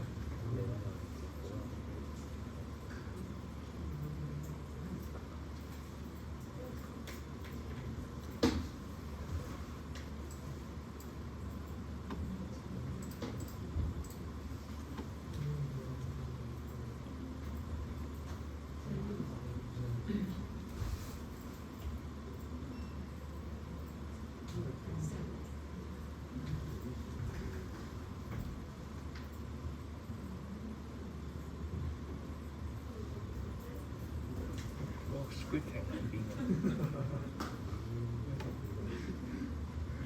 嘛，佢係開呢個花樓先有。 Okay, so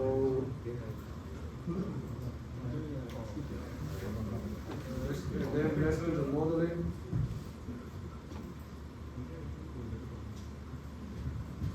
This one box here. Let's do the modeling, click the modeling. Of course, again, it takes some time for creating the model because there are so many data points.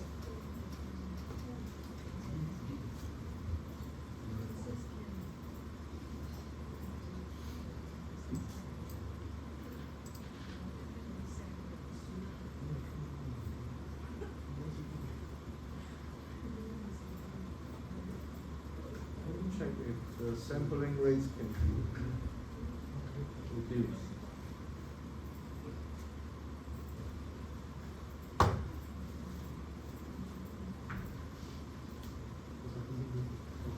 No.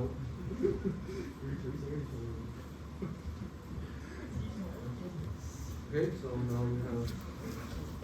Let's try to delete this point, control point. Delete point.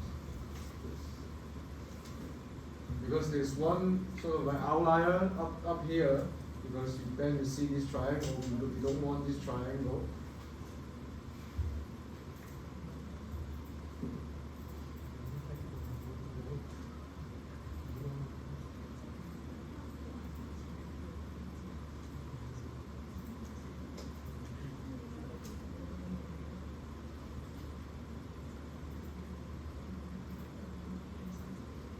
So this, my computer is quite slow, so because there are so many data points we're dealing with, sensor data sometimes could be slow.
Anyway, let's see if we can further reduce the number of points.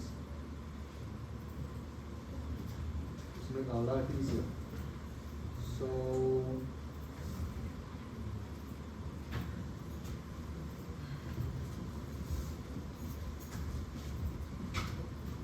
still a lot of numbers. So there's hopefully it's okay. Blender still working.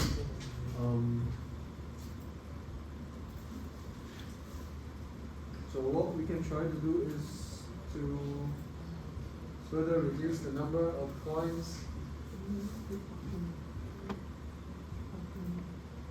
Check.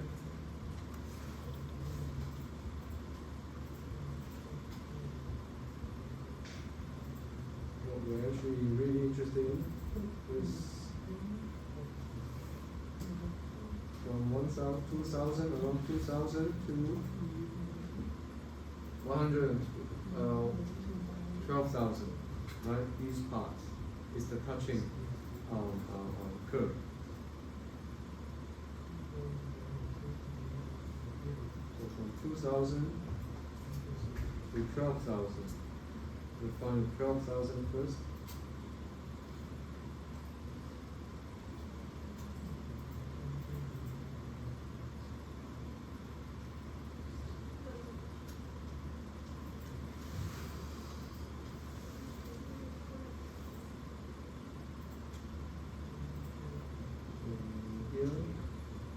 12,000. Let's delete it.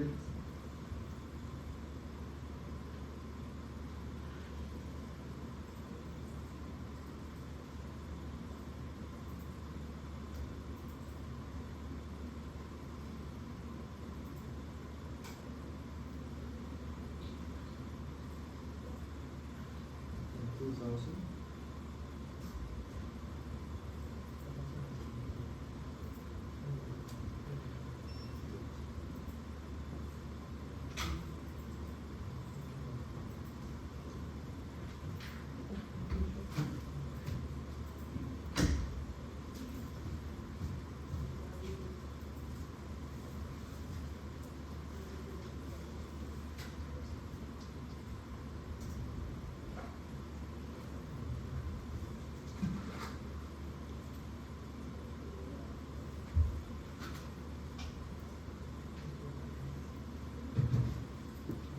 Okay, so now we further reduce the number of data points because it's actually too slow. So let's open it again.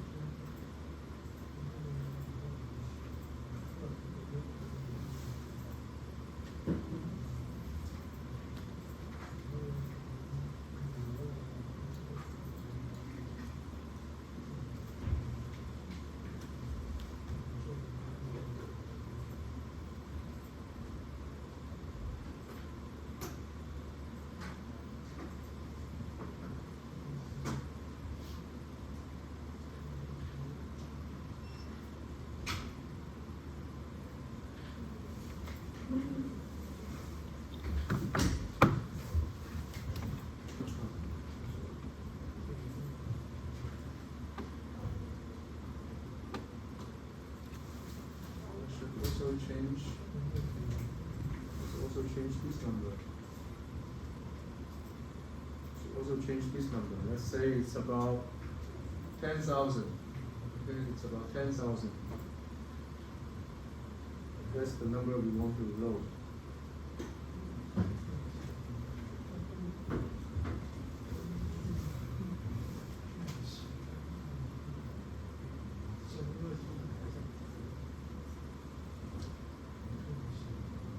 So it's loaded.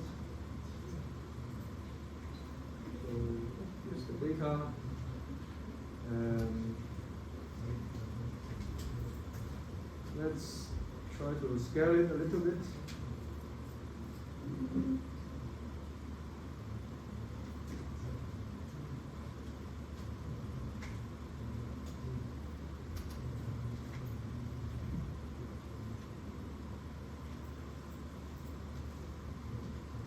Now we see some of the waveform here. Let's do the modeling. Again, click the modeling. So hopefully it's not that heavy. Again.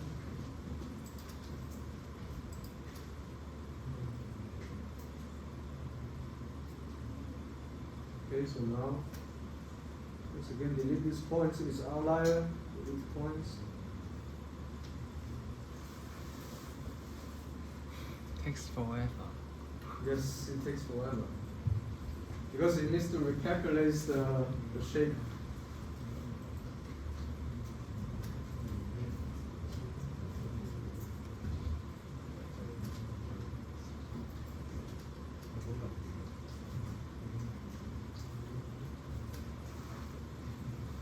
Or what we can do is we use smaller amount of data. Just print it again. We can set the number of data we want to check here. Let's say we want smaller numbers, 5,000 data. Okay, just a segment. Hopefully it still reflects some of our behavior, just 5,000. Okay, and run it, and it immediately finish. Right? So it's then we can scale up. So we can still see some of the forms. So we can still see this curve here.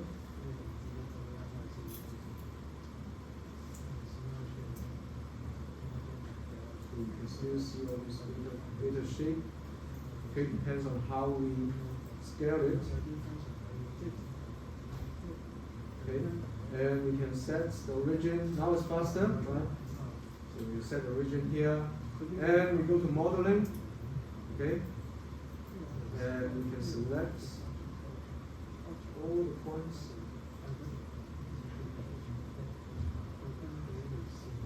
So we can basically select the point and click extrusion.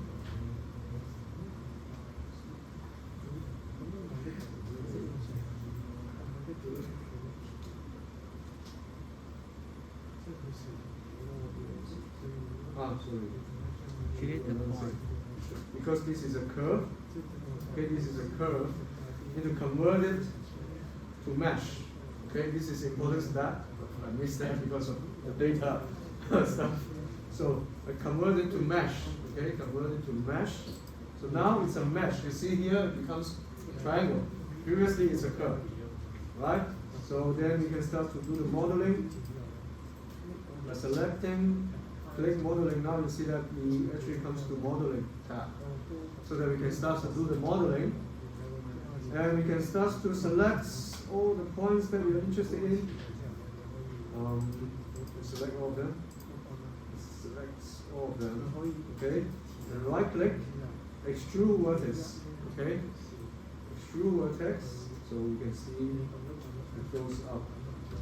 Okay, it goes up. There's a surface. Then we can pull up. Okay, we can pull up a surface. We go back to layout. Now we see that okay, it's actually a surface here. We change the scale, and if we look at it from different perspective, it's actually a surface, a wave. Right? So now we create a 3D mesh. Okay? So we can rotate it to a directions that we like. Okay, for example, to this direction. And we can also move it to the position that we like as an intersection with our objects. Okay?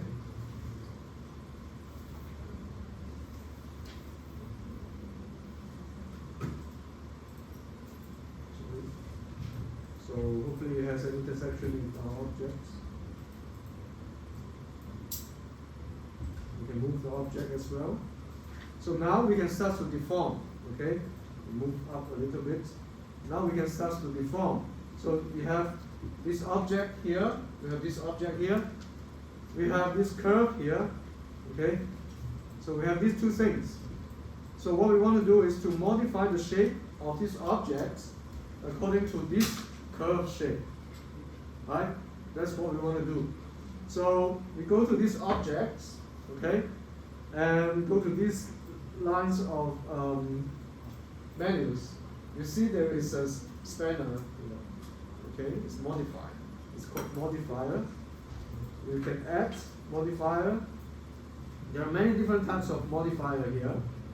So what we want to do is to sort of like wrap or warp the change, okay, from one object to another object. Or we can add some other modifiers. For example, let's take the example of string wrap.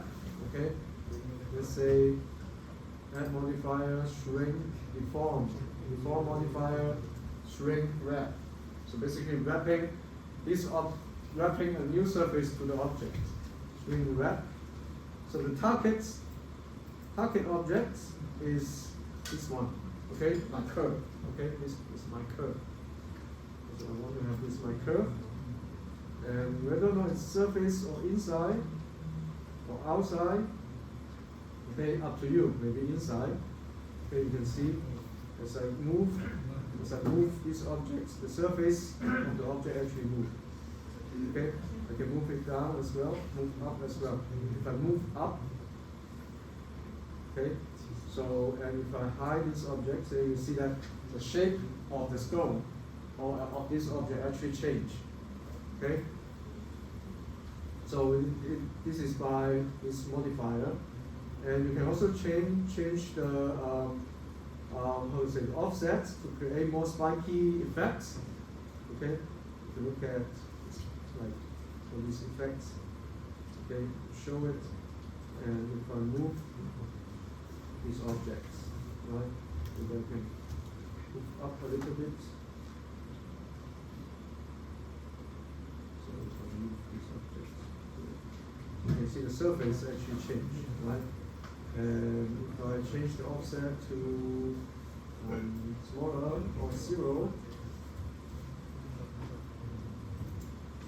and we can also do different types of snapping mode, okay? On the surface or inside, or you change the projection, change the property, the nearest, to attach the nearest surface points, or attach to nearest vertex or target projects, right? It has different effects, okay? So basically it has different effects, okay? So usually we use this closest surface points, okay? So you can change the shape of these objects. So if you don't see this one, and you just move along it, you can see that the surface of the object actually changed. Okay, then you can also adjust the effects by change the scale of the objects that you like. For example, make it a bit higher, shorter. Okay, and change the position. And then so that you have dramatical shape change because of the signal. Okay, that's basically how you can merge your signal. You load this signal by running this script, so you can select how many data points you want to store. Okay, you want to load into this environment, and then you create a curve. From the curve, you convert it to a mesh. Then when you have a mesh, you can create the modifier. For example, the shrink modifier. You can also add a smoothing modifier to sort of like smooth out the form, the shape change. Okay, and then you can change the shape. And once you have this, suppose we have these objects. I changed the shape already, right?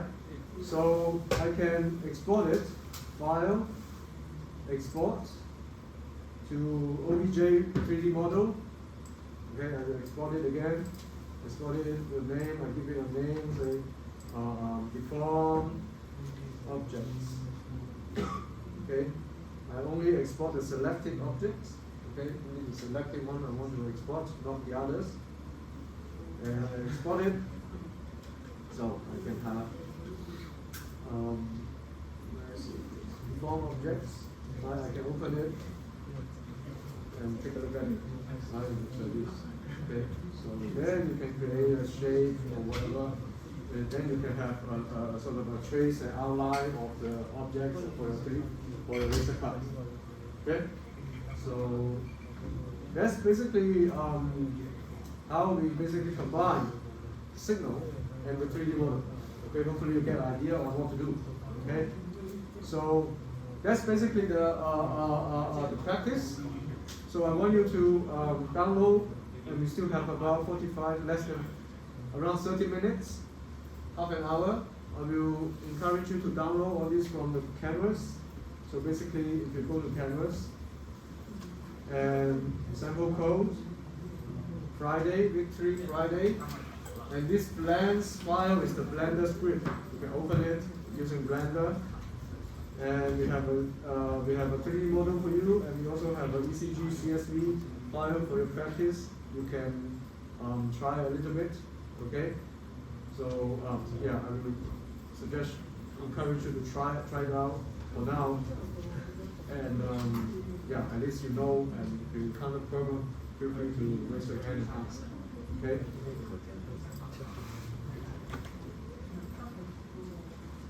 喺邊度？呢個係呢個係嗰個 rotate 嗰個嚟嘅，係揾翻 handheld 嗰個。出面啊 handheld 呢個先多啲，呢個先靚啲咯。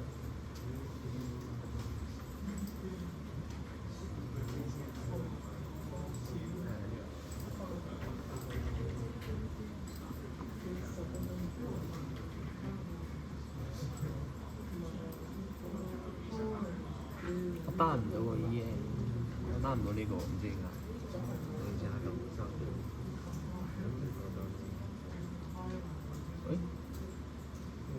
得啦喎，唔該晒。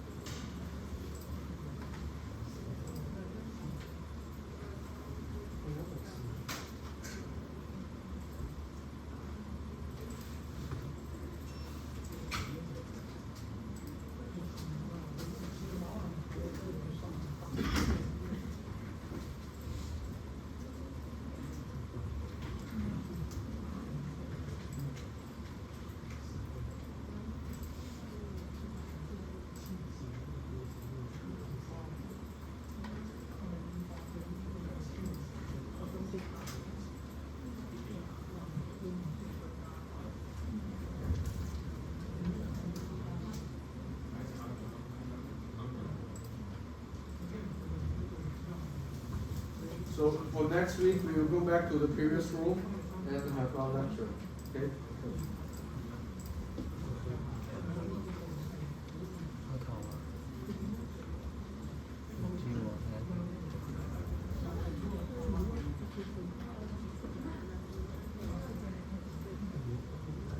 要開個翻嚟先有㗎。係啊，佢 download 個翻嚟先有呢個 stream。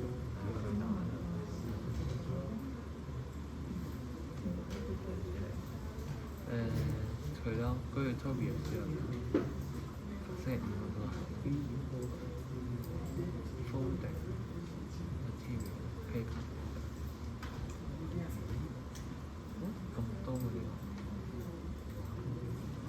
位置係啊，2萬幾個喎，咁咪都 OK 嘅。揾下。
係邊個啊？點樣 set 佢做 point 啊？點樣 set 佢做 mesh 啊？set point to mesh。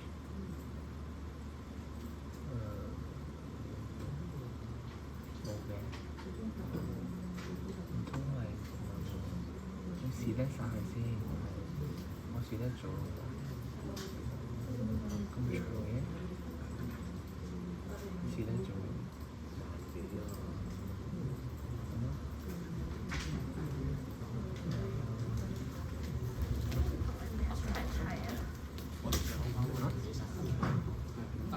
set 嗰做 point 啊。有個係頭先佢做咗個係咩？用 set curve to point 啊。哦，應該唔係 edit mode，你去翻你撳 edit 啊，係啊係啊， layout 啊。跟住你 right click。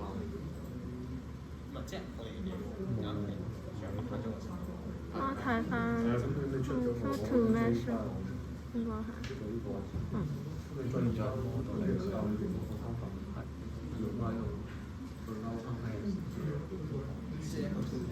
跟住再 exclude radical。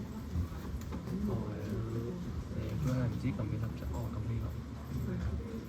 唔係，佢就係 extrude vertices，跟住然後你 shift，咁你就可以。係啦。跟住點啊？跟住去翻呢個，跟住呢個係去翻呢度，跟住Sibella 揀呢個 scan， 呢個係我哋個 measure 啊。嗰度係啊，嗰度翻咯，哦。揀翻佢揀咩啊？佢揀咩 splash 啊 ？shrink splash 唔係 shrink wet， 跟住呢 inside target 係冇反應嘅。哦，要調轉佢先。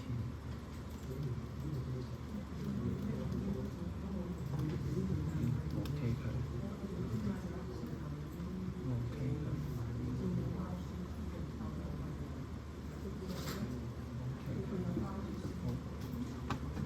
跟住疊埋一齊，疊埋一齊。你不如轉下個 feel，你可以撳呢個 X，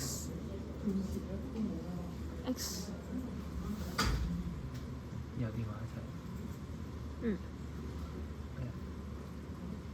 點去翻？點去翻？就咁拉，就咁求其喐就得㗎啦。OK。點樣移 pad？點樣 pad 啊？冇記錯，好似唔知 shift 定。哦，係 shift。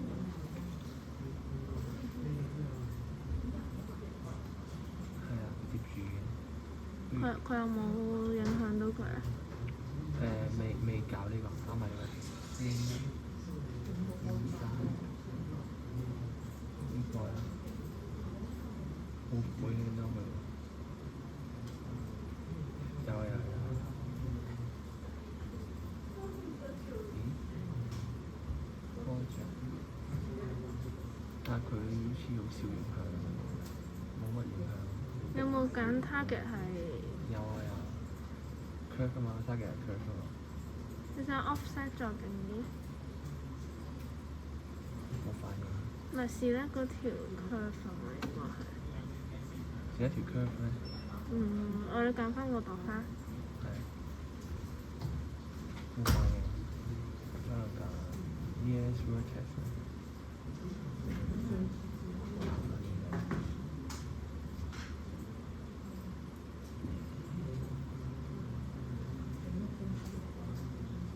如果咁樣用次就花，哦係喎，有翻就花，但係咁樣你放大少少係。唔知就花，唔知佢冇影響到喎。如果揀呢個 near surface point 嘅話，唔知點解。target 冇。試下揀翻個 surface 冇反應，刪冇反應，個 surface 冇反應，冇得喎。應該係咁。當翻原本係咪就係咁樣層層㗎啦？係啊，呢啲熱咯。咁我諗應該我哋要執下個 3D model 先至再咁樣，因為如果唔係咁佢就甩晒啊！但佢冇對個 model 冇影響嘅。後面如果之後要 laser cut 佢嘅話，咁佢就會變碎片㗎咯喎，所以要執個 3D model。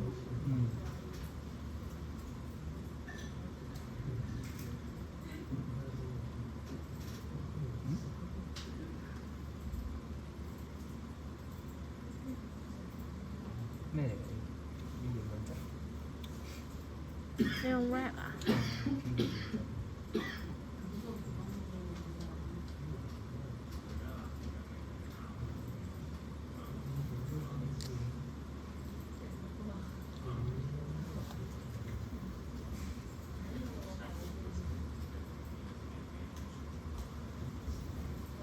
因為時間整啦，唔整整。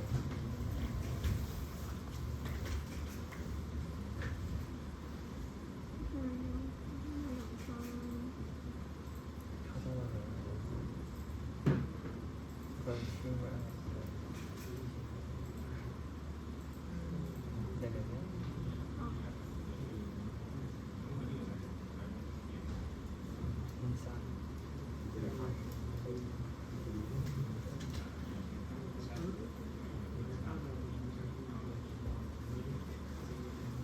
係冇碟，有碟一齊。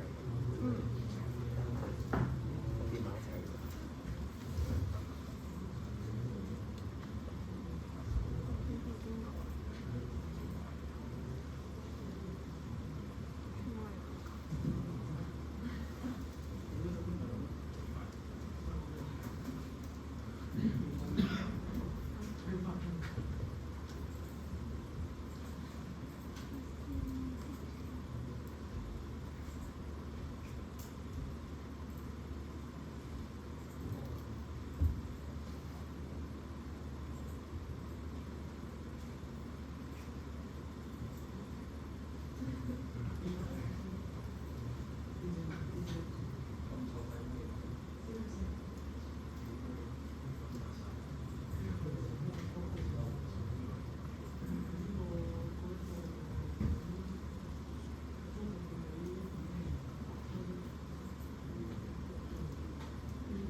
我哋最好係將個 waveform 但係佢冇。咁樣影響佢咯，即係但係佢依家係影響個花個 outline。依家係呢個冇反應，呢個唔知點解係咁樣，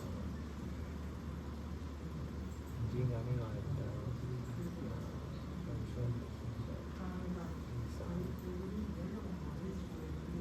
邊個唔過晒？冇啊，冇過晒，馬上。真係可以。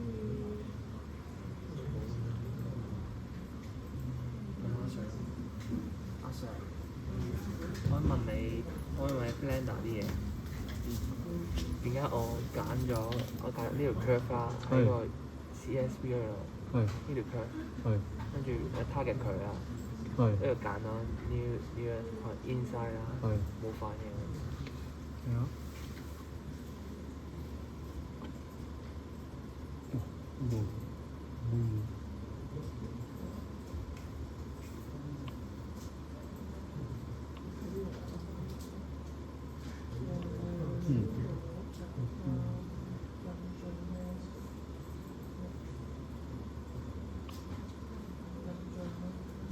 你嗰個 object 係邊個？Scan 01。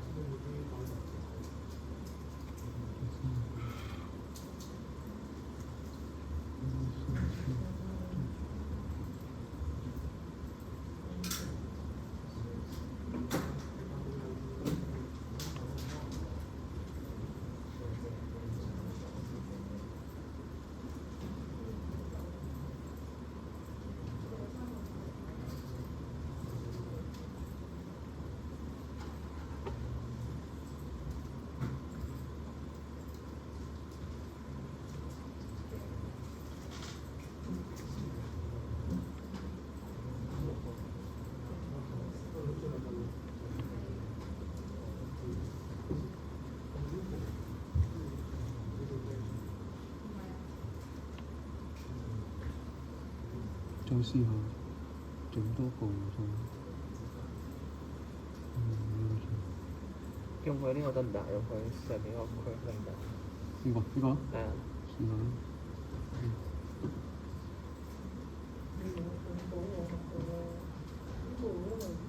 target 佢。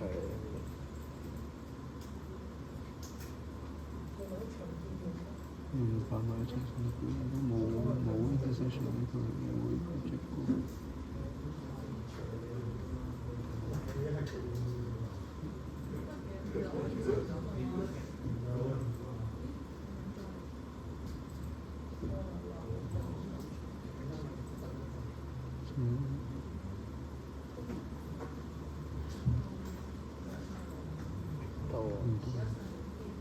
得喎，咪得啊？係個 curve 嘅問題。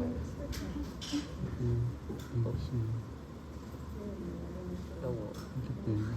可能個 curve， 因為要點先知？重新整個 curve 先。你係呢個，撈呢一個。係啊，喺 canvas 度單嘅。係。一咁樣嘅？條線係咁樣嘅。係啊。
有啲唔同喎。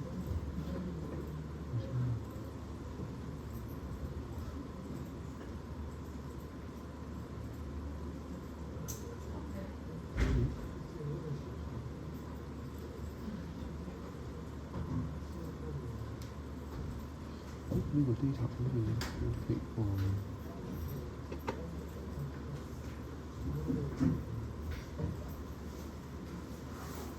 佢冇 surface， 呢個 data 有啲奇怪，呢個應該唔係呢一個 data 嚟嘅。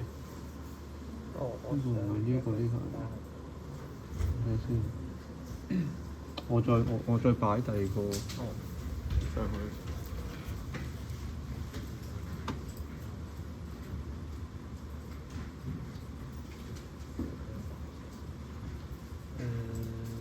可能嗰個 data 唔得啦，我唔知啊。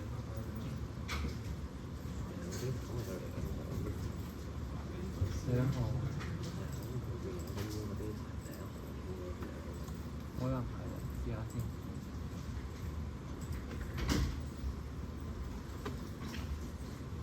可能係。試下先。Convert to match。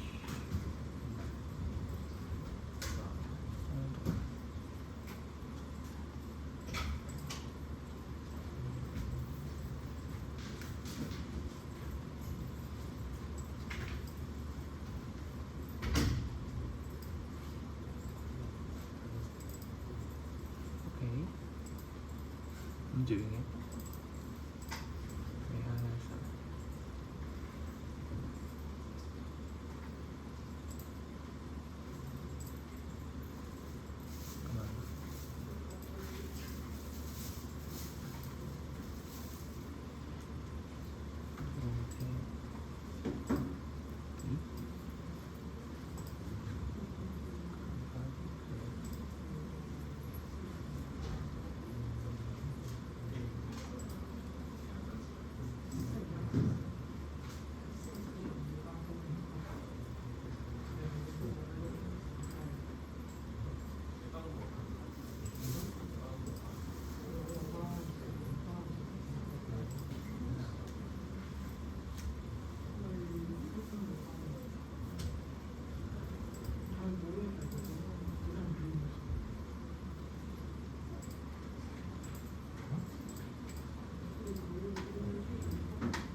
得喎都係。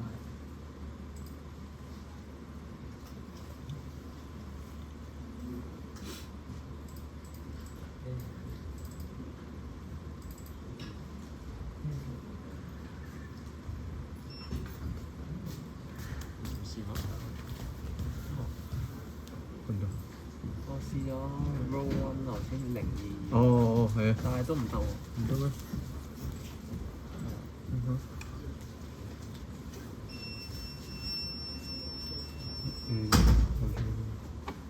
好啦，好啲位。好。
唔似呢個咁樣。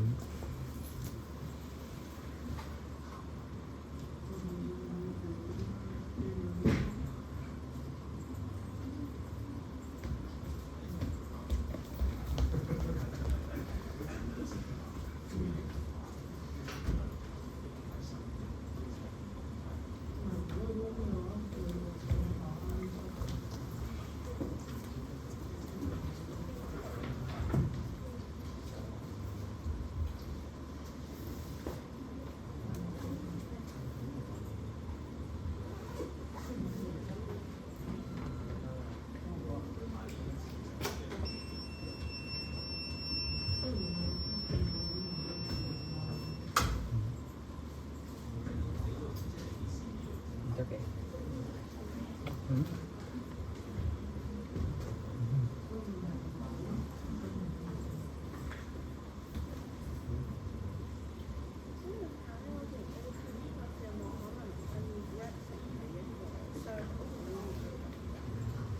嗰個 curve 啊，我呢個 script 就唔得，呢個要食一條咁樣搣入嚟，可能就要喺呢度調下啲位咯，應該要。係啊係啊。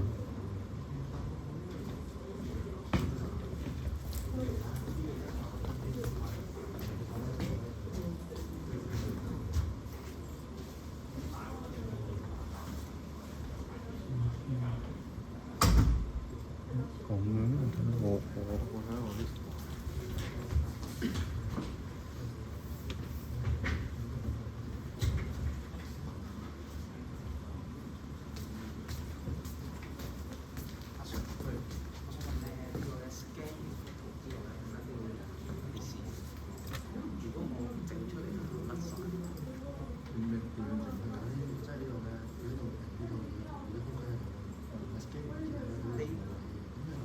識得更好喎，你經典啊！係啊，因為你而家咁樣擺嗰啲升級評分咧，佢淨係 cut 到啲碎片出嚟。唔得喎，你得唔得？得唔到喎，嚇？哦，你要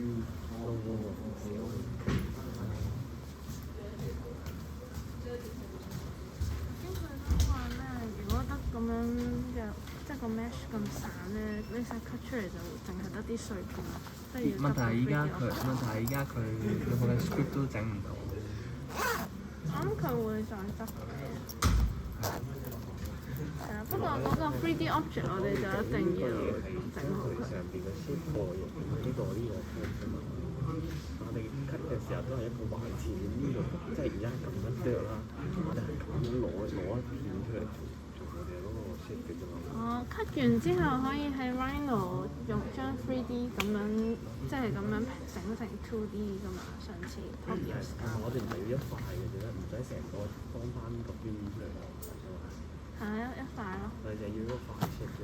但係我哋呢啲碎晒嘅嗰啲花瓣都要再拼翻埋一齊，如果唔係佢 print 出嚟就真係好多黐線。好啊，再執。唔得嘅。你既然等緊佢，不如試下，你試下去 modeling 嗰度，你試咧嗰度花，唔係試咧度花。跟住然後，哈哈，其實我都後邊。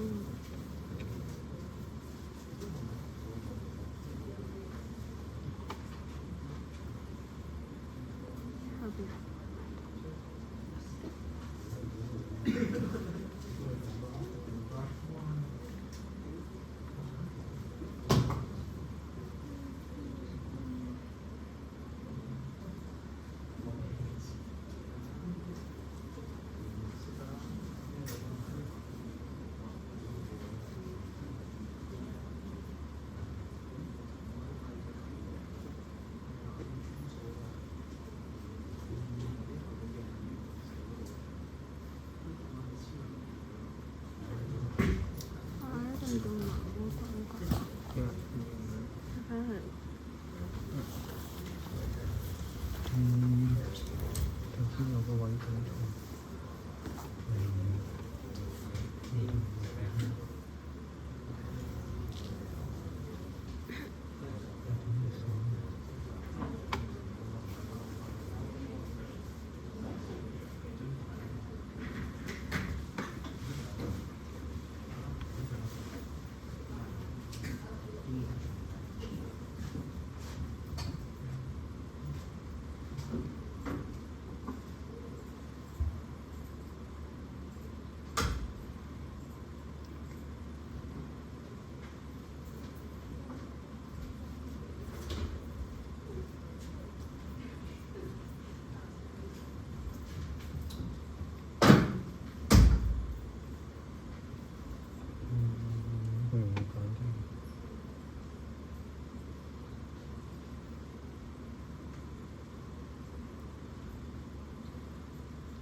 頭先揀到呢個 normal，咁樣佢拉出嚟咧就冇咁咩，跟住你揀翻 extrusion， 係啦，應該有得嘅啦，係啦，咁樣就有啲 surface 出嚟啦。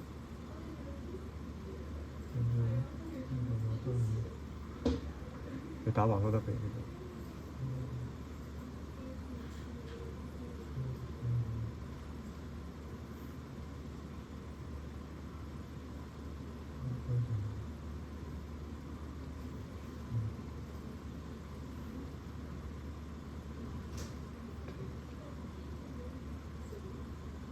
開始 snap 落去。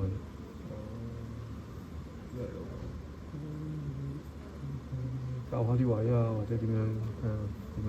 即係揀呢條線，然後喺 modeling 嗰度撳翻 extrude。係啦，係 extrusion，跟住你揀翻有個 X 唔係 normal 嘅方向係 XYZ。如果係 normal 咧，佢對翻個關燈嘅個方向。哦，即係咩意思？即係呢度。即係撳咗呢個先，跟住再撳 XYZ，再撳向上嗰個加掣。嚟多次，我試多次睇。我想影一影先。我試一次咯，一係試一次啦，畫條線出嚟，跟住縮細佢。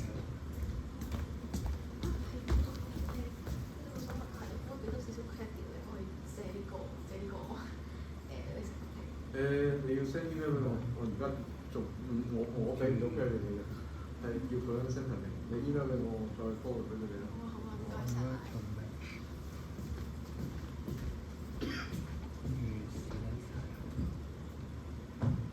跟住揀呢個，就撳 XYZ，咁咪藍色啊，係藍色，跟住就有個 surface 出嚟。唔好喐住，唔好喐住。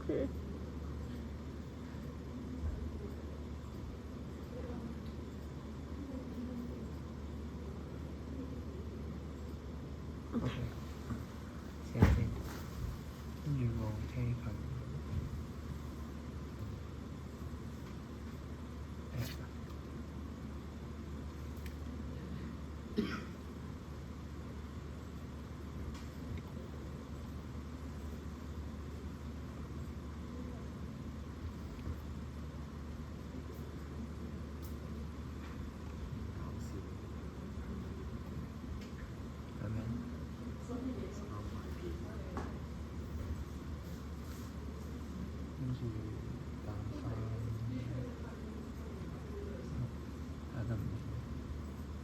係咯，跟住就係得㗎。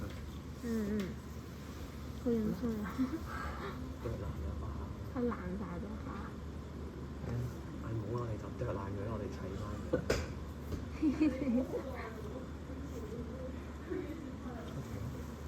我哋咁只要朵花，佢而家朵花係一個平面啊嘛，咁 scale up 佢，即係將朵花呢朵花入邊啊。scan 01 scan 01。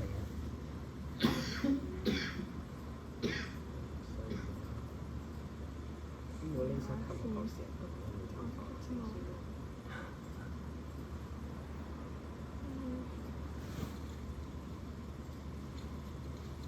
多啤梨發射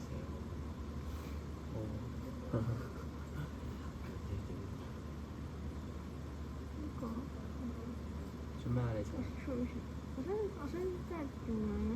即係將嗰個朵花唔係淨係一個 face，而係整闊佢咁樣。拉高佢。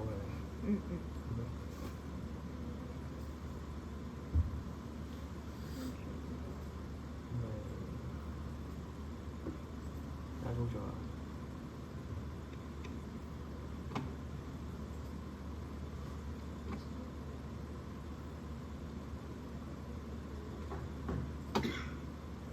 你啱。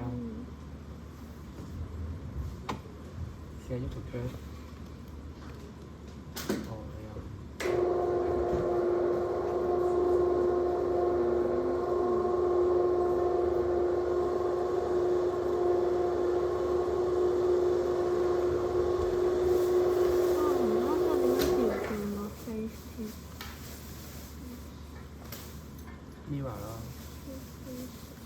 ，Mirror 係咪 Mirror？我覺得係 Mirror， 係調轉隻花。即係調轉佢嗰個，因為佢而家黑色啊嘛，即係話佢嗰個 face 係 invert 咗咯。我之前整過。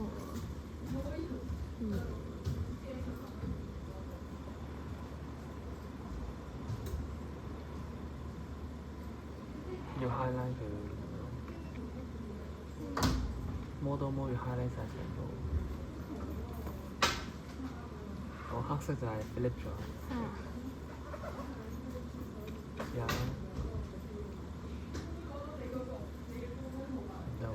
咁可能唔係嗰個。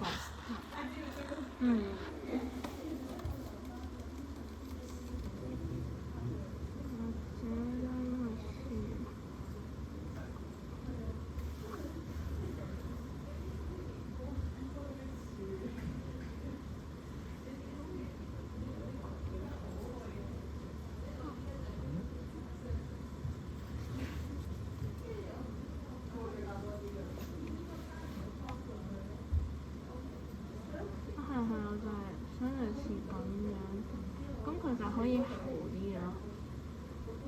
過而家因為佢朵花好多 noise 喺度，所以就變咗咁樣。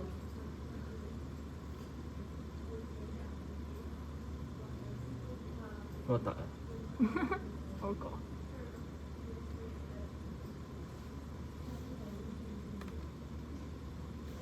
至少可以 fill up 翻啲窿窿啦。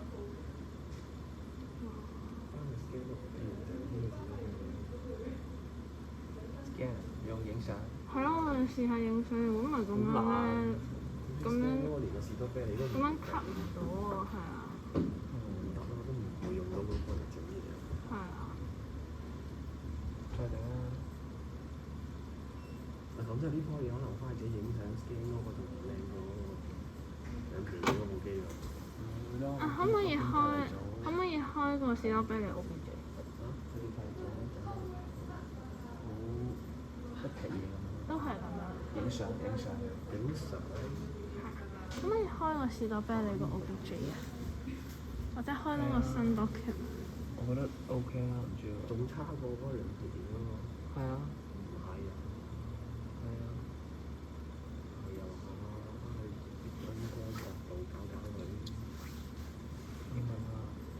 零一定係零二咧？01啦。或者你等先嚇。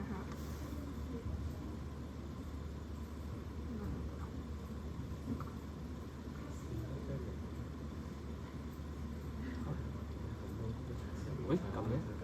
文文咪一個。哦。有㗎。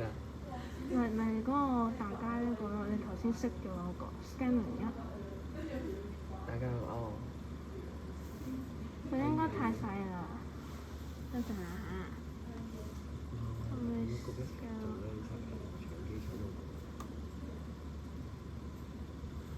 如果好似係喎，喺呢度。哦。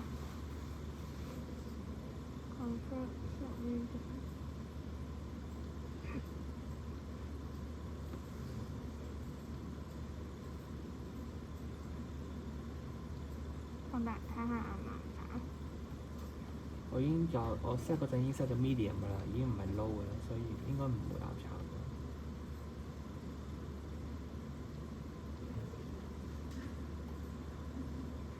用唔到我都。用唔到啊？咩影相咯？我覺得 OK 啊。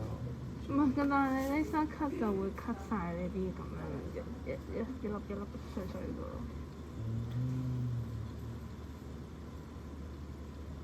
係啊。另外一個士多啤梨咧，你係咪 scan 咗兩個？係啊。可能係你一個。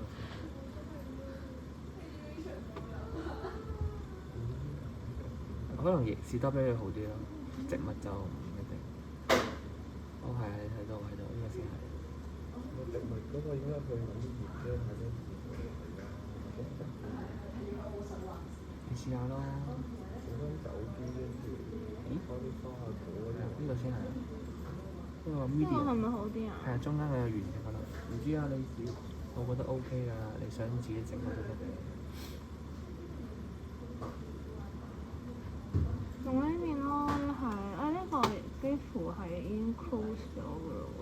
爭少少啦。OK 啊，呢個。係啊。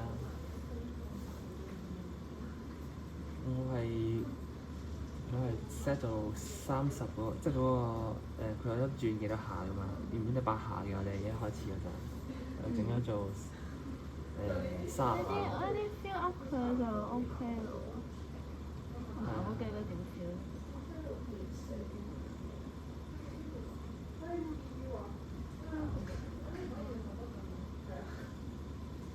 佢彎到佢有教咯 feel 㗎。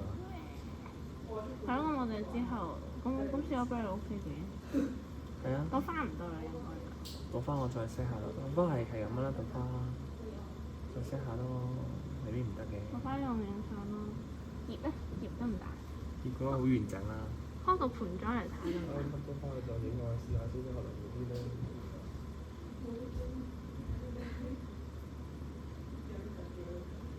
咗就handheld 啦，handheld 呢度。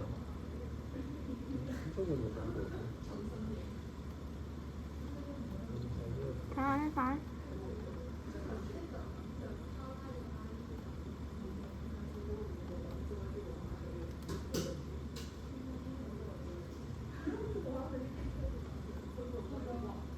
OK 啦。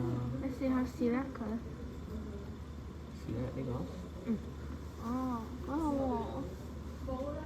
咁即係間落花咯。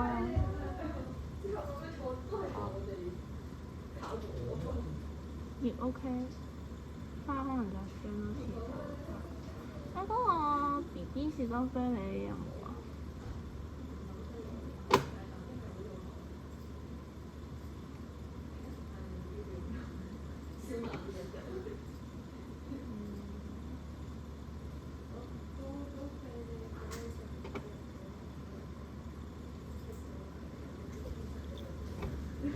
睇呢度冇花，冇 scan 到，呢個咪係個花，呢個咪係佢花。可能係。哦，呢個要用咯。都我冇啊，咁咯呢度咪就花咯。咁我細粒士多啤梨。唔知喎。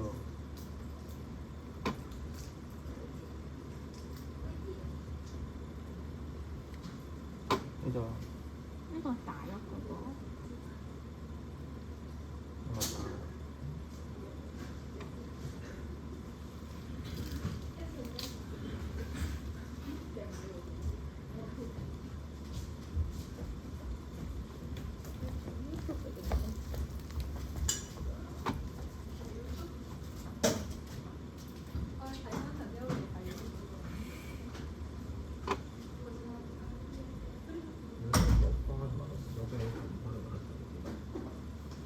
揾唔到，算啦。呢個用完啦。個花我唔影㗎，個花我唔影。